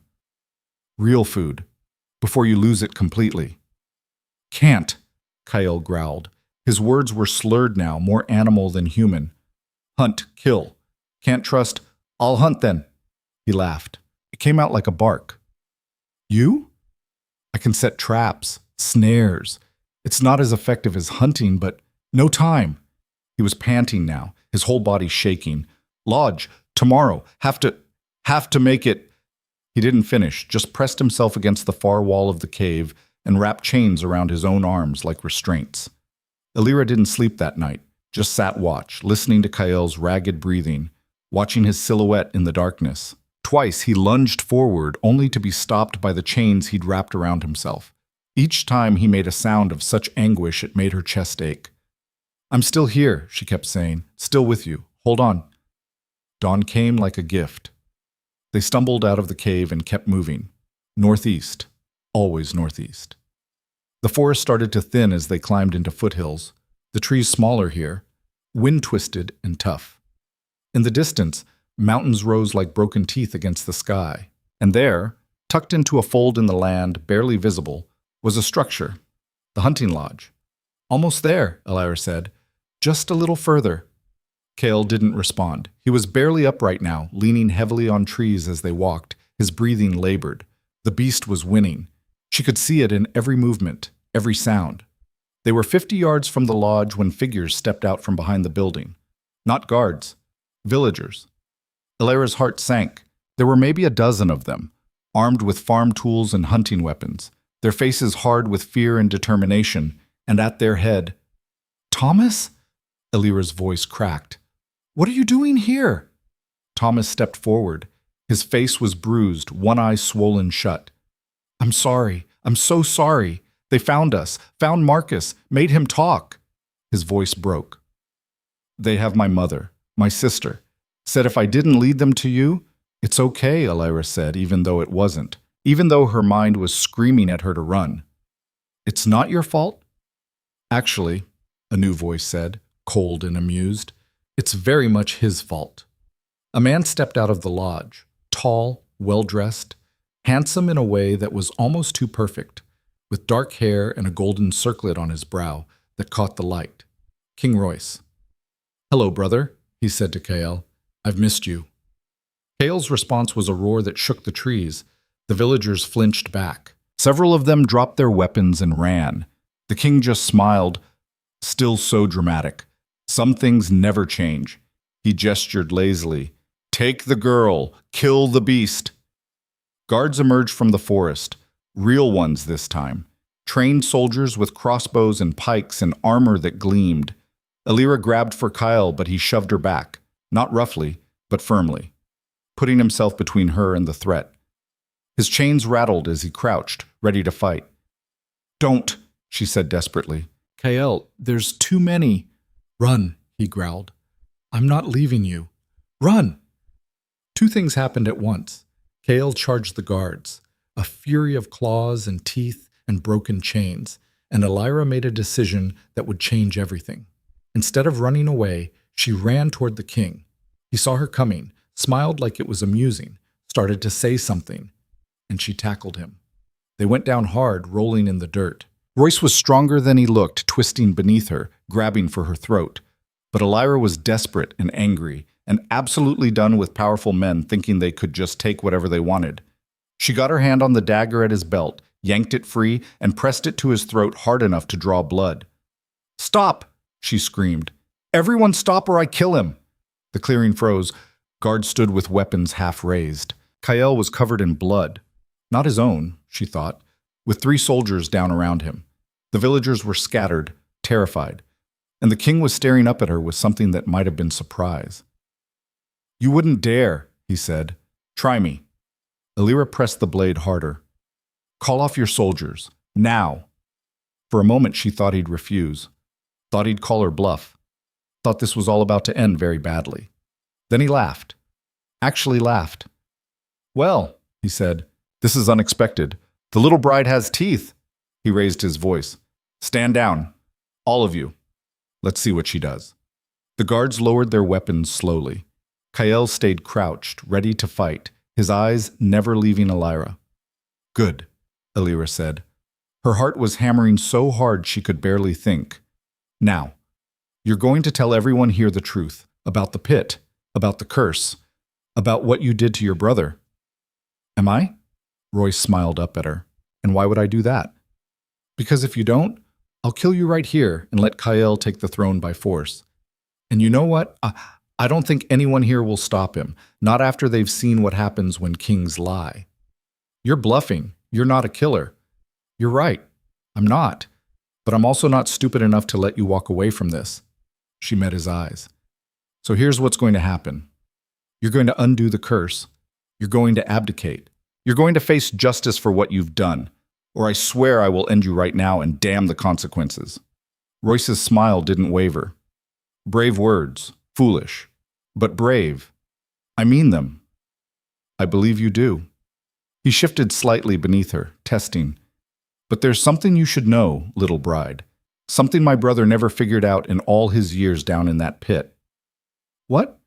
The curse can't be undone, not by me, not by anyone. It's a binding sealed in blood and witnessed by powers older than this kingdom. Breaking it requires the impossible. His own willing surrender of everything he was. His crown, his name, his humanity. Elira's blood ran cold.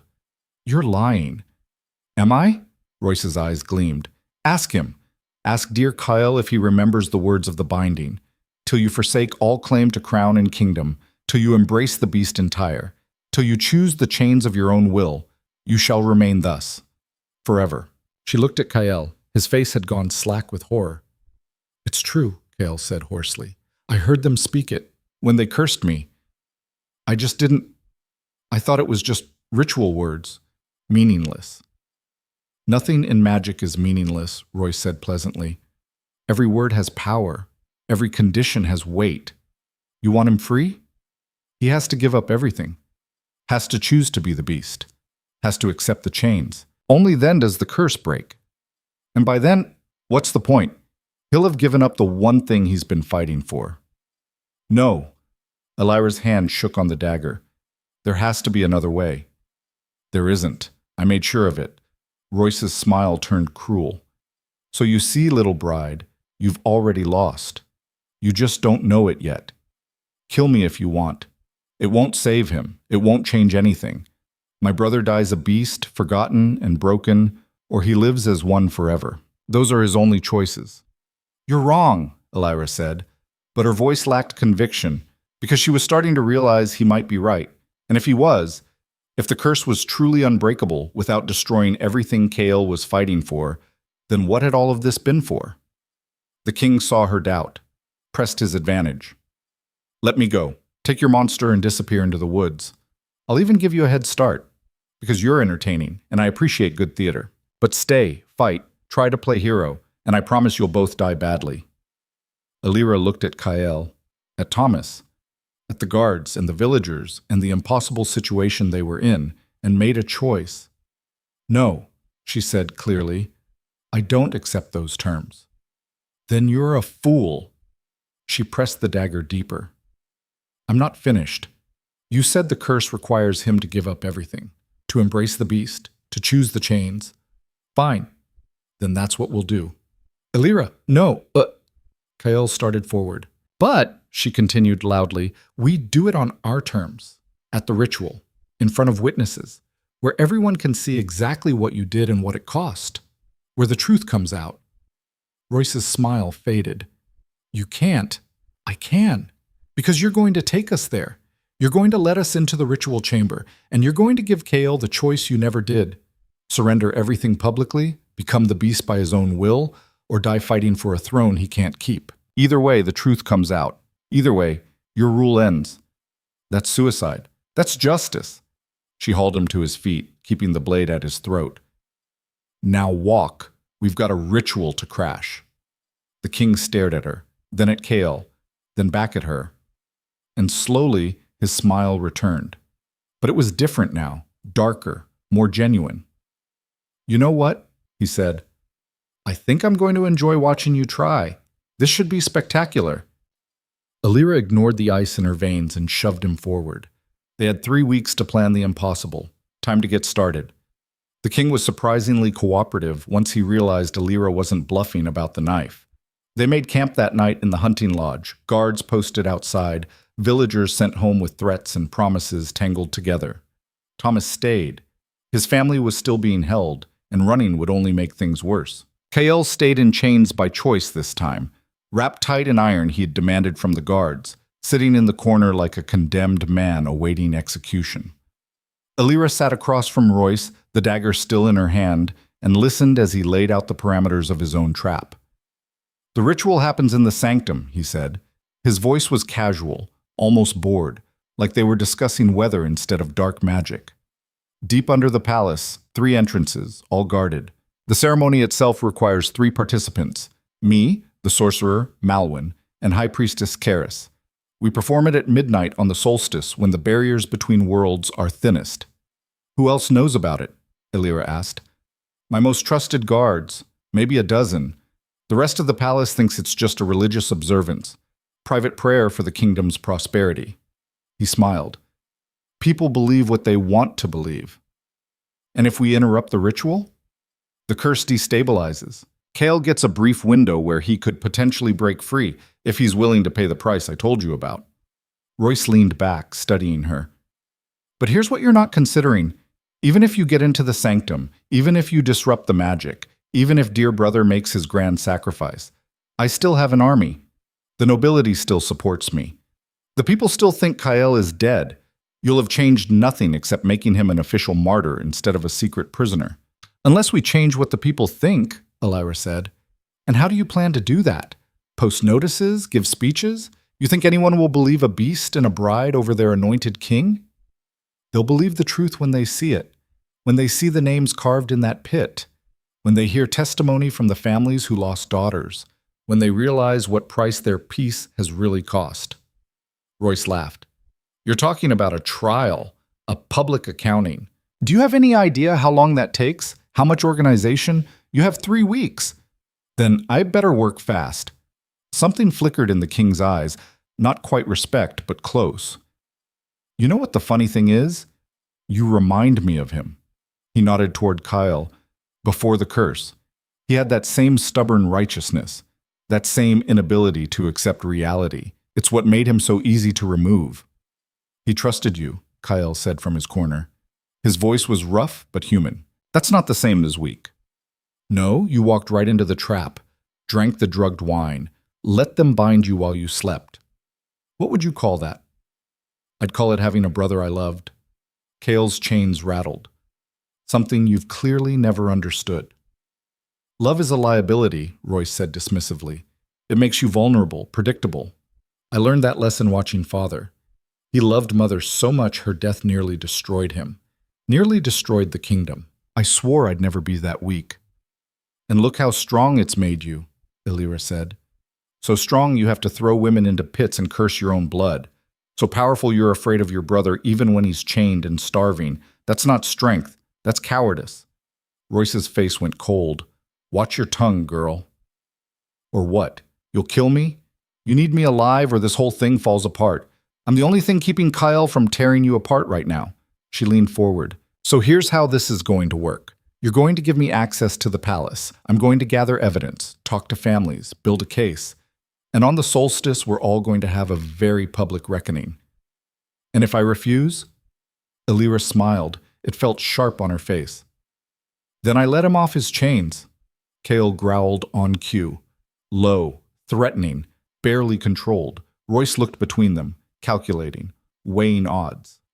Fine, he said finally. Play your little game, gather your evidence, build your case. Won't matter. The nobility won't turn on me, the people won't rise up. And when the solstice comes and your beast makes his choice, he smiled. Well, We'll see who the real monster is. The next 2 weeks were a controlled nightmare. Royce kept his word surprisingly. He gave Elira access to the palace under the guise of being his guest, a convenient fiction that let her move relatively freely while keeping her under watch. Kael was housed in a reinforced cell in the lower dungeons, chained but fed, guarded but not tortured. A temporary arrangement, Royce called it, until the solstice. Elira used every hour. She started with the records. The palace kept meticulous documentation of everything, including the claiming ceremonies. 53 women in 10 years, all marked as married and relocated in the official logs. But when Elira cross-referenced with regional census data, none of them appeared in their supposed new homes. 53 women who had simply vanished. She made copies. Careful, precise copies with Thomas's help. He'd been given limited freedom in exchange for his cooperation, his family held as insurance. Together they built a paper trail that told an undeniable story. Then she went to the families. This was harder, dangerous. Many of them were scattered across the kingdom, and Royce's guards shadowed her constantly. But Elira was good at being underestimated. She'd smile at the guards, play the harmless bride, ask permission for errands and visits that seemed innocuous. And then she'd sit with mothers who'd lost daughters, fathers who'd lost wives, siblings who'd lost each other. "Tell me what happened," she'd say. And they would. Some stories were whispered in fear, others spilled out in rage. A few came with tears that hadn't dried in years, but every single one followed the same pattern. A claiming ceremony, a convenient marriage, a disappearance that was never questioned because it was tradition, because the king said it was necessary. Because who were they to challenge the crown? "Would you testify?" Elira asked each of them. Publicly, at the palace, on the solstice. Most said no immediately. Too dangerous, too impossible. They had other children to protect, livelihoods to maintain, lives that couldn't afford royal retribution.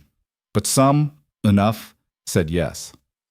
"If it means stopping this," one father told her, his hands shaking, "if it means my daughter didn't die for nothing, I'll say whatever you need." Elira collected their names, their stories, built a roster of witnesses who were willing to risk everything for the truth.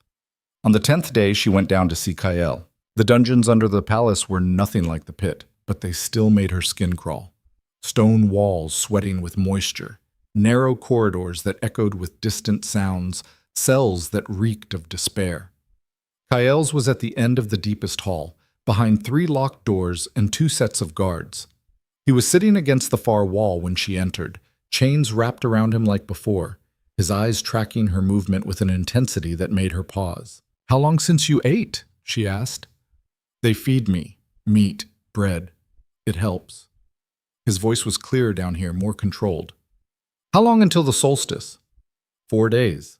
He closed his eyes. "Not enough time." "It has to be." She sat down across from him, keeping a careful distance. "I've got 18 families willing to testify.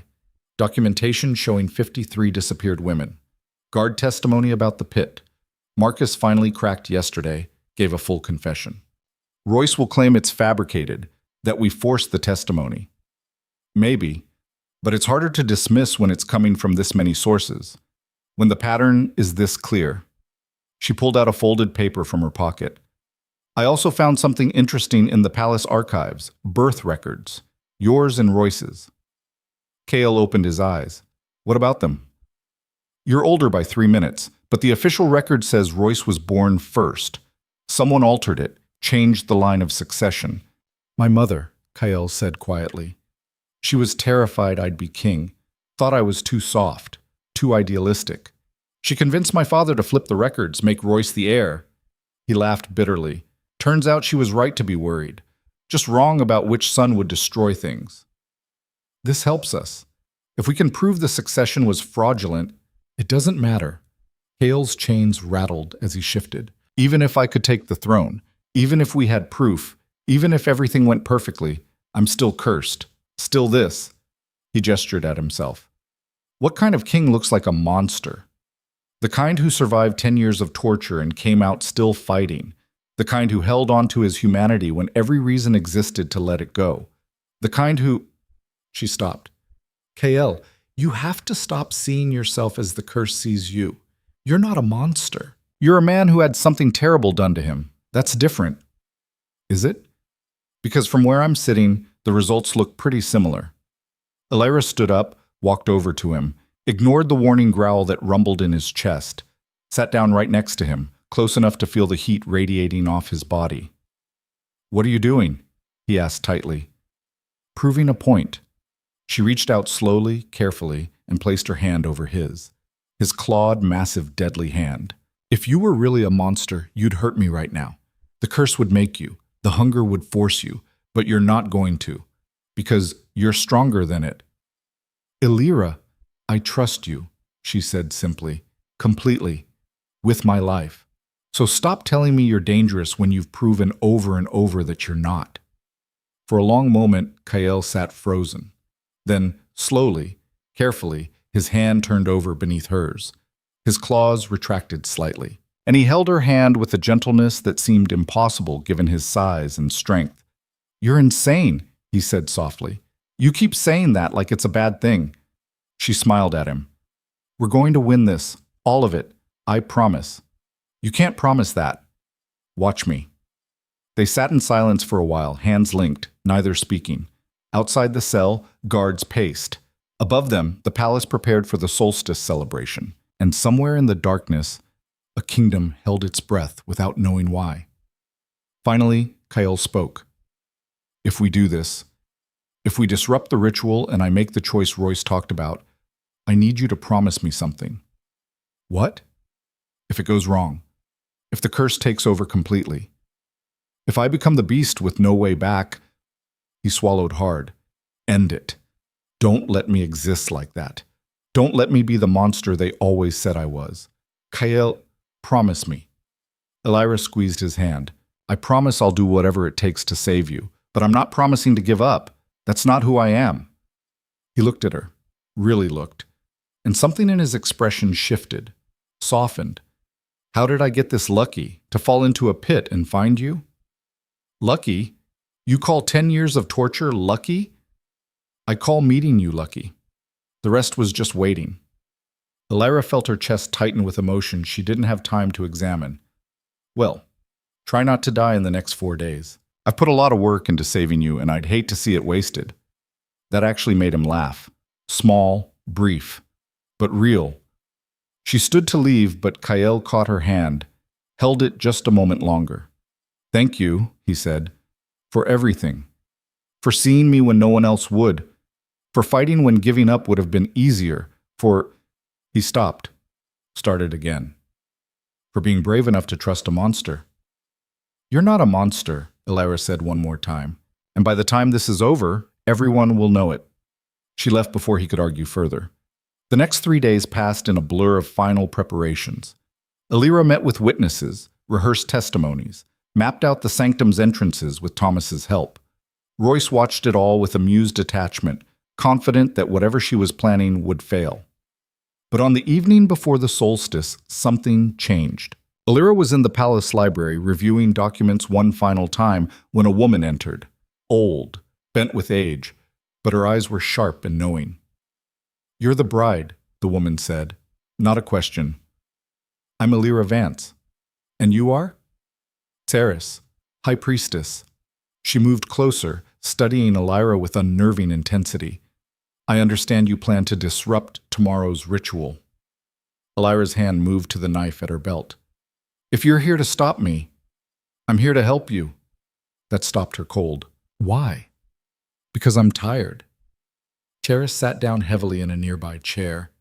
Tired of performing that cursed ritual year after year, tired of watching that boy suffer, tired of serving a king who cares for nothing but power. She looked up at Elira. "I agreed to curse Kael because Royce threatened my grandchildren, said he'd kill them if I refused. I've lived with that choice for 10 years. It's time to make it right." "What are you offering?" "Information. The ritual's true weakness. You see, Royce told you the curse can only be broken if Kael surrenders everything. That's true. But what he didn't tell you," she smiled grimly, "is that the curse can also be broken if the one who cast it willingly releases it." Elira's heart jumped. "You can free him?" "Not alone. The curse requires 3 to cast, 3 to break. Myself, Malwyn, and the king. All 3 of us must agree to release it. Karis shook her head. Royce will never agree. Malwyn might, for the right price, but convincing both in the middle of the ritual, with guards and witnesses, it's impossible. Unless we force them, Elira said slowly.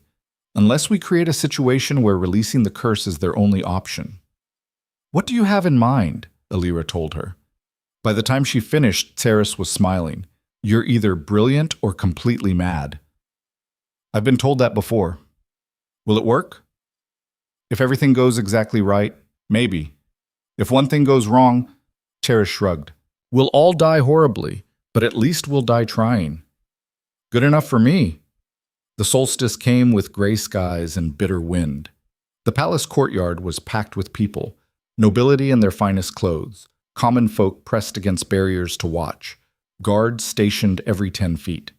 The official ceremony was supposed to be private, but Elira had made sure word spread that something significant was happening, that the king himself would make an announcement. Royce had allowed it, confident it would only add to the spectacle when everything fell apart.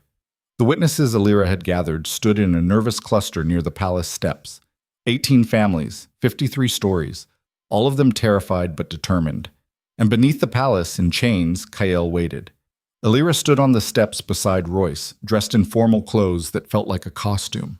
The king looked relaxed, almost pleased, as he addressed the crowd. Citizens of the realm, he began, his voice carrying easily.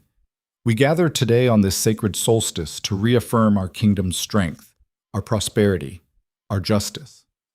He smiled. But it has come to my attention that questions have been raised, concerns about our traditions, about the claiming ceremonies, about, he paused dramatically, the fate of certain brides. The crowd murmured. Therefore, Royce continued, in the interest of transparency, I have agreed to allow testimony. To hear these concerns, to prove once and for all that our kingdom operates with honor and truth. He gestured to Elira. My guest, Elira Vance, will present her evidence, and then we will adjourn to the sanctum, where all questions will be answered. It was a trap, of course. He was giving her just enough rope to hang herself. Elira stepped forward. Her heart was hammering, but her voice stayed steady. Thank you, Your Majesty. What I'm about to present may be difficult to hear, but it's necessary. She gestured to the witnesses. These people have lost daughters, sisters, wives, to what they were told was tradition, to what they were told was necessary for the kingdom's good. But the truth, she pulled out the documentation, held it high, is that 53 women have disappeared in 10 years, all of them after claiming ceremonies, all of them supposedly married and relocated, but none of them appearing in any records of their new homes. None of them ever heard from again. The crowd's murmurs grew louder. That's not marriage, Elira continued. That's murder. Systematic, deliberate, hidden behind ceremony and tradition. She turned to Royce, and the responsibility lies with the crown. Royce's expression didn't change. Bold accusations. Do you have proof? I have testimony, documentation. A witness who participated in the system. She nodded to the guards holding Marcus. And I have the truth about what happened to Crown Prince Kael Draven. Now the crowd erupted. Shouts of confusion, denial, shock. The prince is dead. Killed by raiders. This is madness. Bring him up, Royce said calmly. Let them see what's left of my brother. Let them judge for themselves who the real monster is. Guards moved into the palace. Returned minutes later, dragging Kael between them, still chained, still transformed. The crowd's reaction was immediate. Screams, gasps, people pushing backward in terror. Kael's eyes found Elira's across the courtyard. Steady, trusting. She took a breath and stepped forward. This is Kael Draven, she said clearly. Cursed and imprisoned for 10 years. Fed the women who disappeared. Tortured into being the beast you see before you. She turned to face the crowd. But he's not the monster. The real monster is the one who did this to him. The one who built a system of sacrifice to maintain power. The one who sits on a stolen throne and calls it justice. Enough! Royce's voice cut through the noise like a blade. You've made your accusations. Now let's see if you can back them up. The sanctum. Now, we'll conduct the ritual as planned, and we'll see exactly what your precious prince is willing to sacrifice for the truth." Elira met his eyes. Agreed. They descended into the sanctum together, Royce, Elira, Kyle in chains, Ceres and Malwyn in their ritual robes, and a dozen witnesses who'd been carefully selected. The chamber was exactly as Marcus had described, circular, carved with ancient symbols, lit by torches that cast dancing shadows. In the center, a binding circle drawn in what looked like dried blood. "Here's how this works," Royce said, directing his words to the witnesses but watching Elira. The curse was cast with Kyle's blood and witnessed by 3. To break it, he must willingly surrender his claim to the throne, accept the beast as his true nature, and choose imprisonment. Only then can the magic be undone. "Or," Ceres said quietly, "all 3 casters release him willingly." Royce's head snapped toward her. "What? You didn't think I'd stay silent forever, did you?" The old priestess moved to stand beside Elira. "I cast the curse under duress, threatened by you, forced to torture an innocent man to save my family. I'm done. I release him." Malwyn hesitated, then stepped forward as well. "As do I. This has gone on long enough." Royce's face went dark with rage. "You can't." "We just did," Ceres said. 2 of 3. The curse is destabilizing. One more word from you, and it breaks completely." "Then I refuse." Royce's hand went to his sword. "I'll die before I free him." "That can be arranged," Kale growled. Everything happened at once. Royce drew his sword. Guards moved to intercept. Kale's chains shattered, not broken, but dissolved, the metal turning to dust as the curse's foundation crumbled. And Elira, seeing her moment, grabbed one of the torches from the wall and threw it directly into the binding circle. The dried blood ignited. Flames exploded upward, blue and hot and wrong, and the sanctum filled with screaming. Magic backlashed through the chamber, raw and wild, searching for an anchor. The curse broke like shattered glass, pieces flying in every direction. Kale roared in pain as his body convulsed, shifting, changing. For a moment, Elira thought he was dying. Then he stood. Human. Completely, unmistakably human. Tall, scarred, exhausted. But human. The crowd of witnesses stared in shocked silence. Royce stared too. And in his eyes, Elira saw calculation, saw him realize he'd lost, saw him make one final desperate choice. He lunged for Elira, sword raised. Kael was faster. He moved like lightning, crossing the space between them in a heartbeat, and caught Royce's wrist mid-swing. Twisted. The sword clattered to the floor. "It's over," Kael said. His voice was rough, unused, but powerfully human. "Surrender." Royce stared at his brother, at the man he'd cursed and imprisoned and tried to erase, at the evidence of his own failure written in flesh and fury. And slowly, his resistance crumbled. "I surrender," he whispered.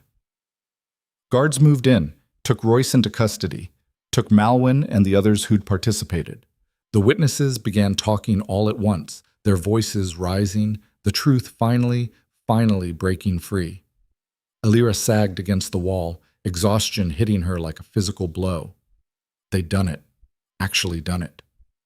Kael crossed to her, moving carefully, like he was relearning how to walk in a human body. "Are you hurt?" "No. You?" "I don't know." He looked down at his hands. Human hands, still scarred but recognizably his own. "I can't believe... I thought I'd never..." His voice broke. Elira caught him as his knees gave out, held him while he shook with something that wasn't quite crying but close. 10 years of anguish pouring out in ragged breaths and broken sounds. "It's over," she said softly. "You're free. You won." "We won," Kael corrected roughly. "I couldn't have, without you..." "I know, but you don't have to thank me. Just be the king they need, the king you were supposed to be." He pulled back enough to look at her, really look at her. And in his eyes, she saw something that made her breath catch. "I will," he said. "I promise. But first..." He smiled, small, uncertain, but real. "First, I need to figure out how to walk without chains." Elira laughed. It came out watery and exhausted, but genuine. We'll figure it out together. Above them, in the palace courtyard, word was spreading. The curse was broken. The prince was free. The king had fallen. A kingdom was changing, and two people who'd survived the impossible stood together in the ruins of a shattered curse and chose to believe in tomorrow. The ritual chamber sat at the heart of the palace like a cancer, carved from black stone that seemed to drink in the light. Elira stood at its entrance with Kael beside her, watching as nobles and court officials filed in, their fine clothes and jeweled fingers a mockery of everything the pit had taught her about survival. 3 weeks. It had taken 3 weeks to get here, and every day had been a battle. Not with swords or soldiers, though there'd been some of that too, but with words, with truth, with the slow, grinding work of turning doubt into belief. Thomas had been the key. His testimony about the pit, about his sister, about the bodies, it had spread through the village like wildfire. And when Marcus confirmed it, when other guards started talking about the tradition they'd been ordered to maintain, the whispers became a roar. The king had tried to contain it, tried to dismiss it as lies, as conspiracy, as the ravings of a beast and his desperate accomplice. But Elira had learned something in those 7 years as a scholar's assistant. People could ignore one voice. They couldn't ignore dozens. Now half the court was here to witness the ritual. Not because they supported Kael, most still saw him as a monster, but because they wanted to see what would happen when truth and power collided. "You ready?" Elira asked quietly. Kael's response was a low rumble. He was barely holding human form now, the beast so close to the surface that his words came out mangled, but he nodded. "Remember the plan." Another nod. His eyes, still gold-green, still too aware, fixed on the chamber ahead. Royce stood at the center of the room beside an altar carved with symbols that made Elira's skin crawl. He wore ceremonial robes of deep purple, the crown on his head gleaming in the light of 100 candles. Behind him stood Malwyn the sorcerer, ancient, bent, with eyes like chips of ice, and Ceres the high priestess, beautiful and cold in white silk, the 3 architects of Kael's curse. "Welcome," Royce called out, his voice carrying, "to those who've come to witness the renewal of the realm's protection. As it has been done for 10 years, so shall it be done tonight." "Protection," Elira said loudly. Everyone turned to look at her. "Is that what you call it? Feeding people to your cursed brother?" Murmurs rippled through the crowd. Royce's smile didn't waver. "Sacrifices are necessary for the greater good, to keep the beast contained, to keep the kingdom safe." "The beast you created." Elira stepped forward, Kael matching her stride for stride. "The brother you cursed and imprisoned so you could steal his throne." "Careful, girl," Ceres said. Her voice was like silk over steel. "Accusations without proof are simply slander." "Are they?" Elira gestured at Kael. "Here's your proof. Crown Prince Kael Draven, rightful heir, transformed into a monster by your ritual. Or do you deny that's who this is?" The 3 conspirators exchanged glances. Malwyn spoke for the first time, his voice dry as sand. "That creature was Kael Draven once. Now it's simply a beast. The curse was necessary. He was unstable, dangerous, a threat to the realm." "Liar," Kael growled. The word was barely intelligible, but the fury behind it was clear. "It speaks," Royce said mockingly. "How charming. Tell me, brother, do you remember what it felt like to be human? Or has the beast eaten that too?" Kael's response was a roar that made several nobles stumble backward. His control was slipping. Elira could see it in the way his muscles bunched, the way his claws extended. They were running out of time. "Let's skip the theatrics," she said. "You wrote the curse with 3 conditions.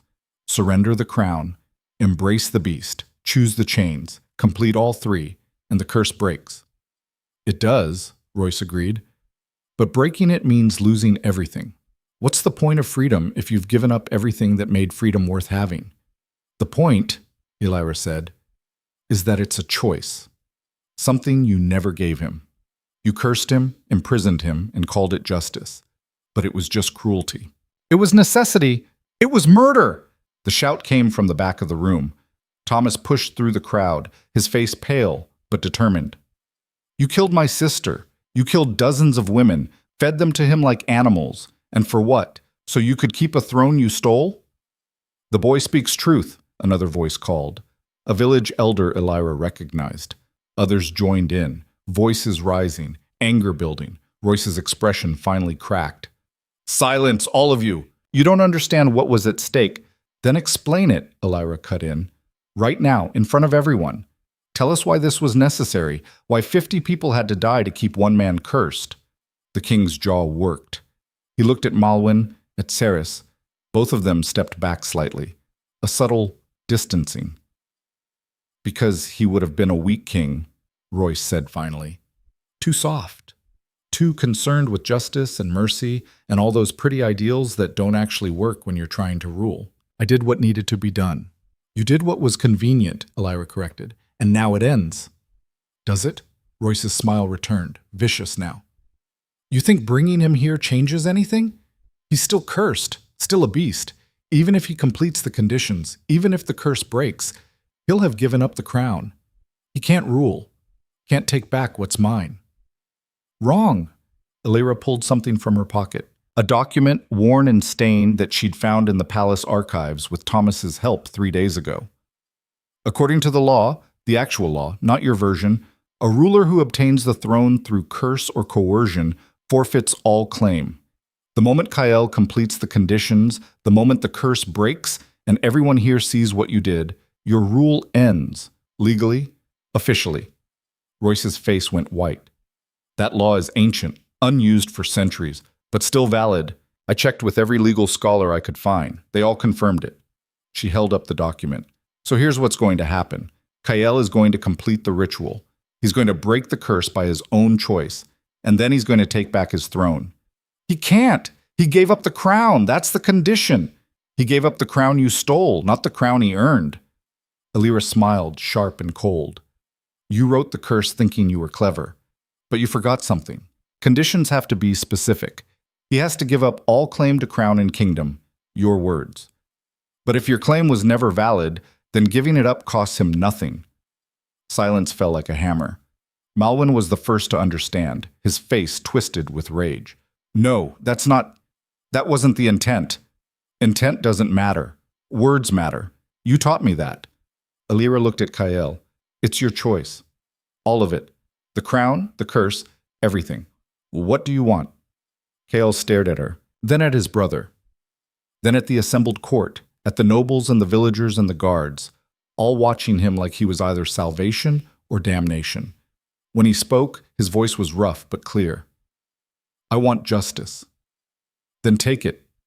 He stepped forward, toward the altar, toward the 3 people who destroyed his life. Royce moved to block him. You can't. I won't let you. Kael backhanded him across the room. The king hit the wall and crumpled. Guards started forward, weapons drawn, but Elira shouted, Stop! He's claiming his right. Anyone who interferes is committing treason. The guards hesitated, looked at each other. Several of them lowered their weapons. Kyle reached the altar, placed both clawed hands on its surface, looked at Malwyn and Ceres. Break it, he growled. Now. We can't, Ceres said. Her composure was cracking. Only you can. You have to say the words, accept the conditions. Then tell me what to say. Malwyn's mouth twisted. I, Kael Draven, surrender all claim to crown and kingdom stolen by Royce Draven. I embrace the beast I have become. I choose these chains of my own will. Kael took a breath, started to repeat the words, and stopped. Looked at Elira. If I do this, he said quietly, if I accept being the beast, what does that make me? Human, Elira said, because only humans get to choose who they are. Beasts don't get that, they just are. You choosing this, choosing to break the curse, even if it means losing something, that's the most human thing possible. I'll still be a monster. You'll be you. The rest we'll figure out. Kael held her gaze for a long moment. Then he turned back to the altar. I, Kael Draven, surrender all claim to crown and kingdom stolen by Royce Draven. The air in the chamber shifted, pressure building. I embrace the beast I have become. Light flared around him, cold and blue. I choose these chains of my own will. The chains still attached to his wrists, the ones he'd carried from the pit, the ones that had bound him for 10 years, suddenly glowed white-hot. Kael screamed, a sound of agony that seemed to go on forever, and then they shattered. Fragments of iron scattered across the floor like shooting stars. And Kael changed. The transformation was violent, painful, his body twisting and reforming, fur receding, claws shortening, the monstrous size compressing down into something more human. It took maybe 30 seconds, felt like hours. When it finished, Kael Draven stood at the altar in his true form. He was tall, still over 6 feet, and built like someone who'd spent years fighting for survival. His hair was dark, shot through with gray that hadn't been there before. His face was lined with scars, marked by suffering, but recognizably human, recognizably royal. And his eyes were still gold green, still too aware, but clear now, sharp. He looked down at his hands, human hands, scarred but whole, and made a sound between a laugh and a sob. "It worked," he breathed. "It actually worked." The chamber erupted. Some people cheered, others shouted in confusion. The guards didn't know whether to arrest him or bow, and Royce was back on his feet, blood streaming from his nose, crown askew. "This changes nothing. He's still a—" "Your Majesty." The interruption came from an old woman in the crowd, a noble by her dress, with a face that had seen decades of court politics. "I remember you. I remember when you were crown prince, when your father said you would be a great king." Others murmured agreement, more voices joining in. "He's the rightful heir," someone called. "The curse was broken fairly. Royce is a usurper." "Silence!" Royce's voice cracked across the room. "I am your king. I have ruled for 10 years. You will not—" "You ruled through lies," Kael said. His voice was quiet, but it carried. "Through murder. Through a system built on sacrifice and silence. That ends now." He started walking toward his brother. Royce backed away. "Don't," the king said. "Don't do this. We can share the throne. Co-rule. You were always better at the justice side of things anyway." "There is no sharing." Kael stopped in front of him. "You cursed me, imprisoned me, fed me people, made me into a monster. And for what? Power? Pride? The belief that you'd be better at ruling than I would. I was better. Look at the kingdom. It's thrived under my rule." "It thrived on blood." Kael's expression was cold. "On the bodies of innocent women thrown into darkness. On the silence of people too afraid to speak up. That's not strength. That's just cruelty dressed up as leadership." "Then what would you do differently?" Royce's voice rose, desperate. "You think mercy and justice will keep this kingdom safe? You think being soft will protect us from threats?" "I think treating people like they matter is a start." Kael turned to address the room. "I don't know if I can be the king you need. I don't know if 10 years in a pit cursed as a beast has left me with anything useful. But I know this. I'm going to try. I'm going to take back the throne that was stolen from me. And I'm going to make sure what happened to me, what happened to all those women, never happens again." The room fell silent. Then someone started clapping, slow, deliberate.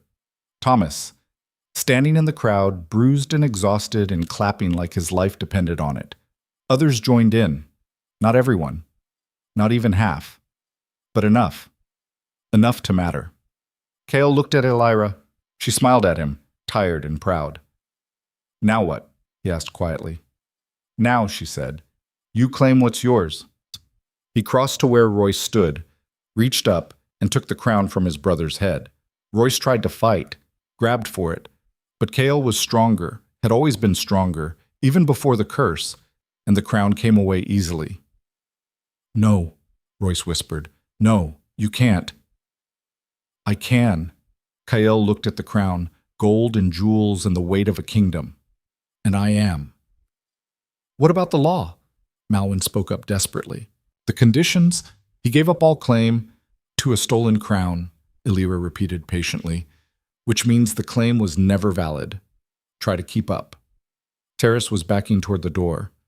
This is blasphemy. The ritual was sacred. The ritual was torture," Kael said flatly. "And you helped create it. You both did." He gestured to the guards. "Arrest them. All 3 of them. They'll stand trial for what they've done." "You can't," Royce shouted as guards moved forward. "I'm the king. I have immunity." You were the king, Cale corrected. Past tense. Now you're just a criminal. They dragged Royce away, still screaming, still protesting. Malwyn and Saris went quietly, their faces blank with shock. The chamber slowly emptied, nobles and villagers filing out, whispering, trying to process what they'd just witnessed. Thomas lingered, looking uncertain. "Thank you," Cale said to him, "for your help, for your courage." "I didn't do it for you," Thomas said honestly. "I did it for my sister, for all of them." "I know, and they'd be proud." Thomas nodded once, then left. Finally, it was just Elira and Kael standing in the ritual chamber, surrounded by the remnants of broken chains and shattered power. "Well," Elira said, "that was dramatic." Kael laughed. It came out rusty, like he'd forgotten how, but it was genuine. "That's one word for it." "Are you okay?" He looked at his hands again, flexed his fingers. "I can still feel it, the beast. It's still there, under the surface. I don't think it'll ever really go away." "Does that scare you?" "Terrifies me, but I can control it now. Choose when to let it out, when to hold it back. That's more than I had before." "It's enough." Elira moved closer. "You did it. You broke the curse, took back the throne, beat the system that tried to destroy you." "We did it," Kael corrected. "I would have died in that pit if not for you. Would have given up, become exactly the monster they wanted me to be." "You were never going to be that. You're too stubborn." He smiled. "Says the woman who tackled a king and held a dagger to his throat." "Someone had to." She looked around at the chamber, at the altar, and the symbols and the place where so much suffering had been justified. "What are you going to do with this room?" "Tear it down. All of it. Build something better in its place." He paused. "What are you going to do?" "Me? You're not a prisoner anymore, not stuck in that pit. You could leave, go anywhere, do anything." Elira considered that. Leaving. Going back to her village, to her family, to the life she'd had before Marcus had thrown her away like garbage. "No," she said finally. "I don't think I will." "No?" "I spent my whole life being underestimated, being dismissed, being told I was nothing special. And then I fell into a pit and met a cursed prince and helped overthrow a king. I'm not going back to being nobody." "What do you want to be?" She met his eyes. "Useful. Needed. Part of something that matters. You're going to need help rebuilding this kingdom, making sure what happened never happens again. And I'm..." She stopped. Started again. "I'm good at this. At seeing problems, at finding solutions, at fighting for what's right even when it's hard. You want to stay at court? Be an advisor?" "I want to stay with you." The words came out more honest than she'd intended. If that's okay." Kael stared at her, then crossed the space between them and did something she hadn't expected. He hugged her. It was awkward. He was so much bigger and neither of them were good at physical affection, but it was also warm and solid and real. "Thank you," he said quietly, "for seeing me, for believing I could be more than a monster, for refusing to give up even when giving up was the smart thing to do." "You're welcome." She pulled back slightly, looked up at him. "Now stop being sentimental and tell me the plan. We've got a kingdom to fix." He laughed again. This time it came easier. "Yes, ma'am." They walked out of the ritual chamber together, leaving the darkness behind. But the coronation happened 3 weeks later. Not the grand, elaborate affair that Royce's had been. Kael insisted on something simpler, smaller, with actual meaning behind it. The ceremony took place in the palace courtyard, open to anyone who wanted to attend, noble or commoner. Thomas was there, standing near the front with his mother and his surviving sister. Marcus was there too, in chains, awaiting trial. Dozens of villagers had made the journey, curious or hopeful, or just wanting to see if the rumors were true. And at the center of it all, Kael Dravin knelt before the high priest. Not Saris, she was in prison awaiting judgment, but a younger man who'd been vocal about the corruption and accepted the crown.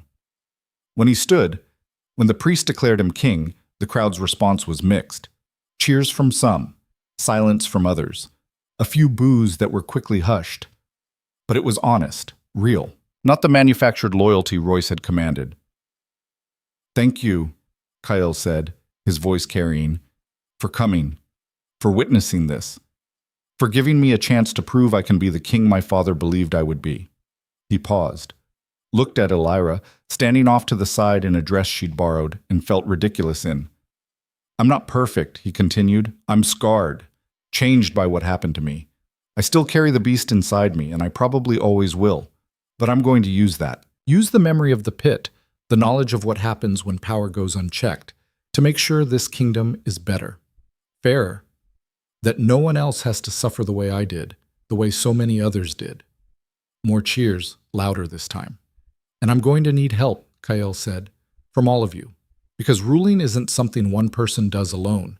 It's a partnership between the throne and the people. So I'm asking, work with me, challenge me when I'm wrong, support me when I'm right. Help me build something worth having." The crowd's response was warmer now, not universal acceptance, but the beginning of it. After the ceremony, there was a feast. Not in the grand hall, Kyle had ordered that converted into a public records room, but in the courtyard with tables set up for anyone who wanted to stay. The food was simple but abundant, and the mood was cautiously hopeful. Elira found herself standing at the edge of it all, watching people eat and talk and slowly start to relax. "You're not eating," Kale said, appearing beside her.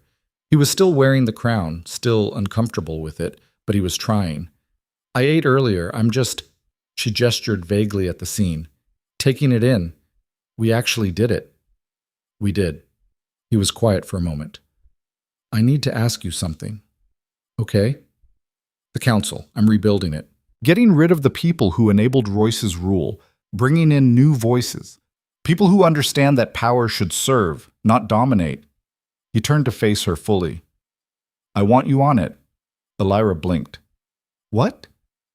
"You're smart, practical. You see things others miss. You don't care about status or politics. You care about what's right. That's exactly what I need." "Kyle, I'm nobody. I have no title, no training, no—" "You survived a pit that killed dozens of people. You outwitted a king. You broke a curse. That's training enough." His expression was serious. "I'm not asking you to be something you're not. I'm asking you to be exactly who you are. Someone who fights for what's right. Someone who refuses to accept cruelty as normal. Will you do it?" Elira looked at him. At the crown on his head and the scars on his hands and the gold-green eyes that had seen too much suffering. At the man who'd chosen to break rather than become the monster they'd tried to make him. "Yes," she said, "I will." He smiled, real and warm and hopeful. "Good. Because I have a lot of ideas and I'm going to need someone to tell me when they're stupid. That's going to be often. I'm counting on it." They stood together, watching the kingdom start to heal, and Elira thought about the girl she'd been 3 months ago. The one who'd trusted a handsome guard and walked into darkness and nearly died in a pit. That girl was gone. In her place was someone harder, sharper. Someone who'd learned that survival wasn't about being perfect or lucky. It was about refusing to give up even when giving up was the easiest thing in the world. And someone who'd proven that courage, clarity, and an unyielding will really could rewrite fate. "To new beginnings," Kyle said, raising a cup. "To better endings," Elira countered, raising hers. They drank, and the kingdom, broken and healing and full of possibility, moved forward into whatever came next, together.